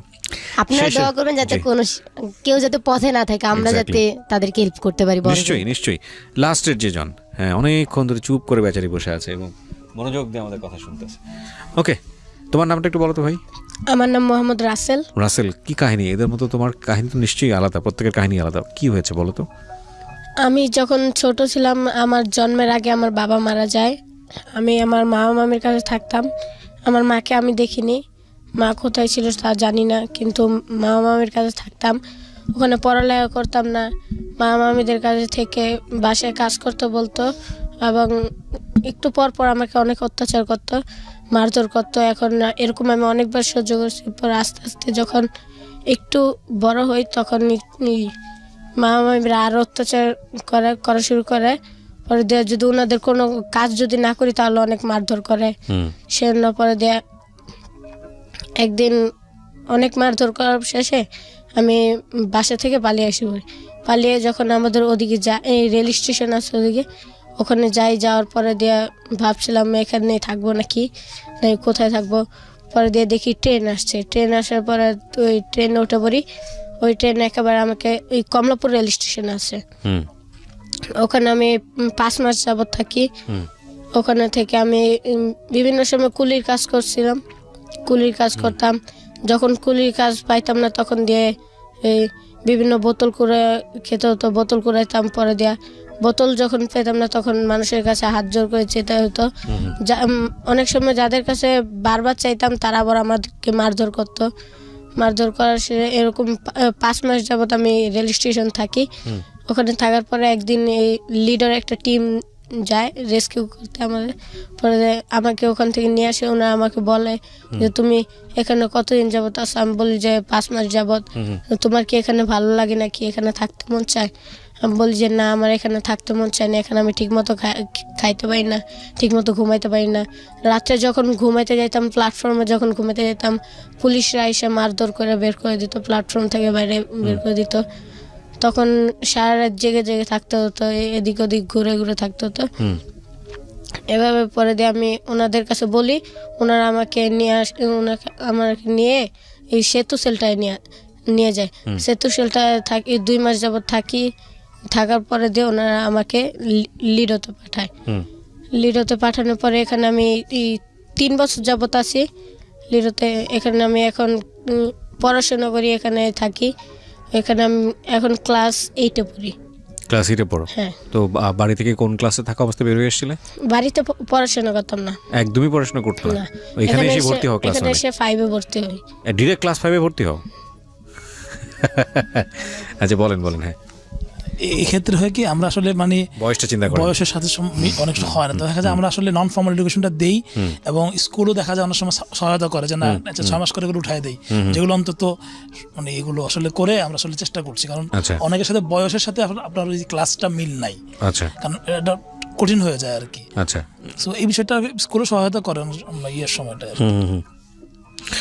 ঠিক আছে, আমি একেবারে এনাদের গল্পের একেবারে শেষের জায়গাতে আছি প্রিয় শ্রোতা। আমরা এখানে ছোট্ট একটা বিরতি নিয়ে আমরা আজকে যে জায়গাটার কারণে আজকে এই 7 জন সুবিধাবঞ্চিত শিশু, ঠিক সুবিধাবঞ্চিত বলা এদের জন্য বোধহয় কঠিন হবে, আমি বরং বলি যে সুবিধাবঞ্চিত শিশুদের রিপ্রেজেন্টেটিভ। কজ এরা এখন রাস্তায় যারা আছে তাদের থেকে অনেক বেশি সুবিধা পাচ্ছে, কিন্তু যেভাবে যেই রিপ্রেজেন্টেশন নিয়ে ওরা ওয়ার্ল্ড কাপে খেলার সুযোগ পেয়েছে, এখনও যেহেতু খেলেনি, আমি জানি না কী হবে, সেটা কিন্তু আসলে স্ট্রিট চাইল্ডের রিপ্রেজেন্টেটিভ হিসেবেই, এবং সিদ্ধান্ত দেওয়া যাবে না। তারপরে উনি আবেদন ফর্মগুলো করে দেন, মানে রিজেক্ট করে দেন। আচ্ছা, হ্যাঁ। তারপর ওইটা নিয়ে যান, পরে আমাকে বলেন যে আপনারা আজকে বিকালবেলা কিংবা অন্য দিন চলে আসেন। ওকে। তারপরে আমরা পরে আবার আসার পরে তার সাথে কথা বলার পরে তিনি আবার এডিজি ম্যামের কাছে করে দেন। তো এনাদের দুজনের কথা বা ম্যাম যাওয়ার পরে উনিও বললেন যে আসলে এই ব্যাপারটা হচ্ছে অনেক ক্রিটিক্যাল ব্যাপার, এটা আসলে এইভাবে পাসপোর্ট দেওয়া যাবে না বা এই ফর্মগুলো জমা নেওয়া যাবে না। আচ্ছা। তো এখন ওনারা বললেন যে আপনারা যান, আপনারা হচ্ছে অনেকগুলো কথা বলা হলো যে কোর্টে যান, কোর্টে যে গার্ডিয়ানশিপ নিতে হবে, তারপর হচ্ছে অথবা বিসিবিতে যান, আইসিসি ওনাদেরকে লিখবে। জি। তো আমরা এরপরে ওনাদের কথা শুনে আমরা ফিরে যাই। আবার ফিরে যেয়ে আইসিসি প্লাস হচ্ছে বিসিবি তাদের লেটার আমাদেরকে দেন, তাদের লেটার সংগ্রহ করে আবার যাই। ওকে। যাওয়ার পরে পুনরায় তারা আবার বলেন যে এটা আসলে কোর্টে যেতে হবে। ওকে। এখন কোর্টে যাওয়ার পরে যেটা জানা হলো সেটা হচ্ছে যে বাচ্চাদের গার্ডিয়ানশিপ নিতে গেলে, মানে আমাদের এপ্রিলে খেলা শুরু হচ্ছে, 30 তারিখে এপ্রিলে খেলা, 30 তারিখে খেলা শুরু। তো এইভাবে গার্ডিয়ানশিপ নিতে গেলে দেখা যায় 1 বছর বা আমাদের তথ্য যেটা আসছে যে তারও বেশি সময় লাগতে পারে। তো সেই জায়গায় বাচ্চারা খেলতে পারবে না। আচ্ছা। পরে আমরা পুনরায় আবার পাসপোর্ট অফিসে আসি, এসে কথা বলি প্রোফাইলগুলো নিয়ে। তারপর উনি আবার আরেকজন ডিরেক্টরকে সাহেবের কাছে ফরওয়ার্ড করে দেন, তার কাছে যাই। ওখান থেকে আবার বিভাগীয় অফিসে যিনি ডিরেক্টর আছেন তার কাছে আসি, তার কাছে কথা বলার পরে আবার ওই অধিদপ্তরের ডিরেক্টরের কাছে পাঠান। মানে এই পর্যন্ত দৌড়দৌড়ি তো হচ্ছে সিস্টেম প্রসিডিউর, কিন্তু সফট যেখানে কি একটু হলো আশার আলো দেখতে পাচ্ছেন, ওটা কোনটা? সেটা হচ্ছে তো এইগুলো ওই যে পিসিবি বাংলাদেশ ক্রিকেট বোর্ডের লেটার, আইসিসি লেটার, তারপরে হচ্ছে যে ইনভাইটেশন লেটার, এই সবগুলো নিয়ে যাওয়ার পরে একজন ডিরেক্টর, অধিদপ্তরের একজন ডিরেক্টর পাসপোর্ট এবং ভিসা যিনি ইন্সপেকশন করেন, তার কাছে যাওয়ার পরে উনি বলেন ফরওয়ার্ডিং রেডি করেন। ফরওয়ার্ডিং রেডি করে আপনি ডিরেক্টর সাহেবের কাছে আসেন। আচ্ছা, এখন ডিরেক্টর সাহেবের কাছে আসার পরে উনি আবার এটা না দেখে আবার আমাকে দিয়ে দিলেন ইয়ার কাছে, সাইদুর রহমান সাহেবের কাছে আবার যান। আচ্ছা, মানে এইভাবে ঘুরতেছিলাম আর কি, এখান থেকে এই বিল্ডিং থেকে ওই বিল্ডিং, ওই বিল্ডিং থেকে এই বিল্ডিং। তারপর যাওয়ার পরে আমরা আবার দেখা যাচ্ছে আমরা আবার আরেকবার হচ্ছে আমাদের এনজিও ব্যুরো, প্রধানমন্ত্রীর কার্যালয়, সেখান থেকে আমরা একটা অনুমোদন নেই এবং সেটা আবার স্বরাষ্ট্র মন্ত্রণালয়ের সুরক্ষা ডিপার্টমেন্টে ওখানে আবার জানিয়ে দেন। তো এই লেটারটা থাকার পরে আমরা ওই সাইদুর রহমান সাহেবের কাছ থেকে আবার এডিজি যিনি আছেন সেলিনা বানু, এই ম্যামের কাছে যাওয়ার পরে উনি আবার ওগুলো সব ডকুমেন্টস দেখে উনি আবার বললেন যে আপনার স্বরাষ্ট্র মন্ত্রণালয়ে যান। আচ্ছা, ওই যে জায়গাটাতে আমরা যে লেটারটা দিয়েছিলেন ওখানে যান। তারপরে ওখানে আমরা অনেকভাবে যাওয়ার পরে ওখানে প্রথম পুলিশ পরিদর্শক আমাদেরকে বেশ সাপোর্ট করেছেন, উনি হচ্ছে মিজানুর রহমান সাহেব। তারপর উনি আবার পাঠিয়ে দেন হচ্ছে স্বরাষ্ট্র মন্ত্রণালয়ের যিনি সচিব আছেন, যার কাছে সুরক্ষা ডিপার্টমেন্টের যিনি করেন, মানে ফজলে আজিম সাহেব, ওনার কাছে যাওয়ার পরে ওনারা দুজন, আরেকজন ওনার সাথেই আছেন, তিনি হচ্ছেন জয়েন্ট সেক্রেটারি, ওনার নাম হচ্ছে মুনিম হাসান। তো ওনারা দুজন আমাদের সাথে বসেন এবং আমাদেরকে মানে ছোটোখাটো একটা আশার আলো দেখান। সেটা হচ্ছে যে আমাদের এখানে যে বাচ্চারা আছে যাদের বয়স 15-র বেশি, তারা সরাসরি অ্যাপ্লাই করতে পারবে। আচ্ছা, তো এই ব্যাপারটা নিয়ে উনি আবার ওখান থেকে আরেকজন এডিজি আছেন পাসপোর্ট অফিসের অধিদপ্তরে, তার কাছে আমাদেরকে পাঠান। তো তার কাছে আমরা আসার পরে আবার সাবমিট করি, তিনি সেম কথা বলেন, যারা 15-র বেশি আছে তাদেরকে ইন্ডিভিজুয়াল সাপোর্ট করেন, মানে ইন্ডিভিজুয়াল করেন। তো আমরা তখন আমাদের একটা কথা ছিল যে আমরা যদি ইন্ডিভিজুয়াল করি, তখন যখন এসবিতে যাওয়ার পরে তাদের বাবা মার নাম, তাদের বাবা মার ভোটার আইডি কার্ডের ফটোকপি এগুলো তো যাবে, তখন আমরা কোথেকে জোগাড় করবো, কারণ আমাদের তো ওরকম জোগাড় করা সম্ভব না। তখন যাওয়ার পরে তারা আবার বলেন যে 15+ যারা আছে তাদেরকে আপনি অ্যাপ্লাই করে দেন, সেটা হচ্ছে এসবির ওখানে আবার কথা বলার পরে উনি আবার বলেন যে না ঠিক আছে, সেটা আমি বলে দিব। তো এই পর্যন্ত আমাদের মানে আশার দেখতেছি যে আমাদের ইন্ডিভিজুয়াল সাবমিট করা যাবে। আচ্ছা, তো এখন আমাদের কষ্ট হচ্ছে যে বাকি যে কয়জন আছে, যে 2-1 জন আছে, তাদের ব্যাপারটা কিভাবে সলভ হবে। আচ্ছা, ওকে। সো এটা একটা বিষয়, আপনারা যে অনুষ্ঠানটা করলেন সেটার মাধ্যমে তো আমরা আমাদের যারা কর্তৃপক্ষ আছে তাদের কাছে বলতে পারি এটা, কিন্তু সমাধান কি হবে সে বিষয়ে আসলে আমরা চাই সমাধান হোক, সেটা আমরাও জানি না, এটা সরকার কি করতে হবে। এখন আপনারা আসলে এই জায়গাটাই কি থেমে যাবেন, নাকি আপনারা আরও বেশ কিছু স্টেপ নেওয়ার জন্য চেষ্টা করে যাচ্ছেন? আমরা যতদূর জানি যে স্বরাষ্ট্র মন্ত্রণালয় থেকে বোধহয় আপনাদেরকে একটা সাপোর্ট করা হচ্ছে, এবং বাংলাদেশ ক্রিকেট কাউন্সিল থেকেও কি কোনো ধরনের সাপোর্ট? আমাদের বিসিবি থেকে চিঠি দিয়েছে, আইসিসি থেকে চিঠি দিয়েছে, মানে মোটামুটি ইনভাইটেশন সহ সবকিছু মোটামুটি সব ক্লিয়ার। না, কিন্তু বিসিবি থেকে তো এই জিনিসটা সাপোর্ট করার কথা, মানে বিসিসি থেকে, বাংলাদেশ ক্রিকেট কাউন্সিল বোধহয় বিসিসি থেকে তো আলটিমেটলি আপনাদের এই পাসপোর্ট জটিলতার ব্যাপারেও তো সাপোর্ট করার কথা বা সহযোগিতা করার কথা করছে। তো ওনারা সহযোগিতা করলে তো আসলে এই জিনিসটা এত জটিল হওয়ার ধারণ করার কথা না। আসলে ওদের মানে আমাদের যে বাচ্চারা, মানে ওদের ব্যাপারটা, এখন ওদের ব্যাপারটা হচ্ছে যে মানে ওদের যে গার্ডিয়ানশিপ, মানে আমাদের অর্গানাইজেশন হচ্ছে যে আমরা ওদের ভরণ পোষণ বা আমরা ওদেরকে সাপোর্ট করছি, কিন্তু ওদের যে মেইন গার্ডিয়ানশিপের জায়গা, যেখানে পাসপোর্টে যে রুলস যেটা আছে সেই অনুযায়ী আসলে আমরা কোনোভাবে আগাতে পারছি না, যেটা ওনাদেরকে মানে আমাদেরকে যেটা ওনারা বলছেন।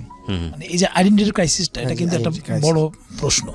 এরা তো রিপ্রেজেন্ট করছে, কিন্তু এরকম তো আরো লাখো বাচ্চা হয়ে গেছে। সেক্ষেত্রে আপনারা অন্যান্য দেশের কিভাবে সমাধান হয় সেটা কি দেখেছিলেন? মানে অন্যান্য দেশে যেটা হয়েছে, মানে এর আগে যেটাগুলো আমরা জেনেছি এবং দেখেছি ভিডিও ফুটেজে, ওই দেশের সরাসরি সরকার প্রধানমন্ত্রী, প্রেসিডেন্টের হস্তক্ষেপ ওনারা পেয়েছেন, মানে ডিরেক্টলি যাওয়ার সময় না দেখা করেও গেছে। আমাদের দেশের সরকার, আমি যত জানি মাননীয় প্রধানমন্ত্রী ইনি খেলার ব্যাপারে যথেষ্ট আন্তরিক।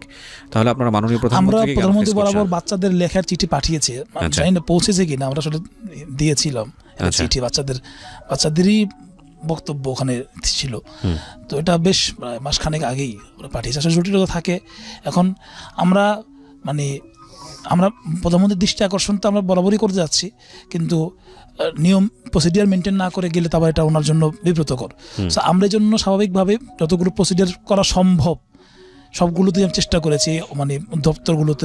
Why don't you make a video মানে আমি জানি না, আমি একটা আইডিয়া দিচ্ছিলাম, আপনারা ইমপ্লিমেন্ট করবেন কিনা জানি না। হ্যাঁ মানে এইগুলো আপনারা আসলে ওদেরকে নিয়ে একটা সোশ্যাল মিডিয়াতে একটা খোলা চিঠি লেখেন প্রধানমন্ত্রীর কাছে, একটা ভিডিও মেক করেন যে আসলে কি হচ্ছে, এবং আমার প্রধানমন্ত্রীকে নোটিস করার জন্য আমি মনে করি এটা সবচাইতে সহজ উপায়।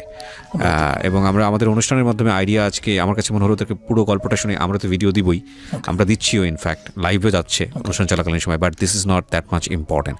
আপনি যখন সরাসরি প্রাইম মিনিস্টারকে অ্যাড্রেস করবেন, সেটা প্রাইম মিনিস্টারের কাছে পৌঁছানো খুব easy. So make a video, এটা হচ্ছে আমি আমার অনুষ্ঠান থেকে আপনাদেরকে ইন্সপায়ার করছি। সো মেক আ ভিডিও, ওদেরকে সামনে রেখে আপনাদের যে বক্তব্য আছে খুব শর্টকাটে সেই বক্তব্যটা প্রেজেন্ট করে আপনারা সোশ্যাল মিডিয়াতে একটা ভিডিও করেন with documents, with proper documents, okay.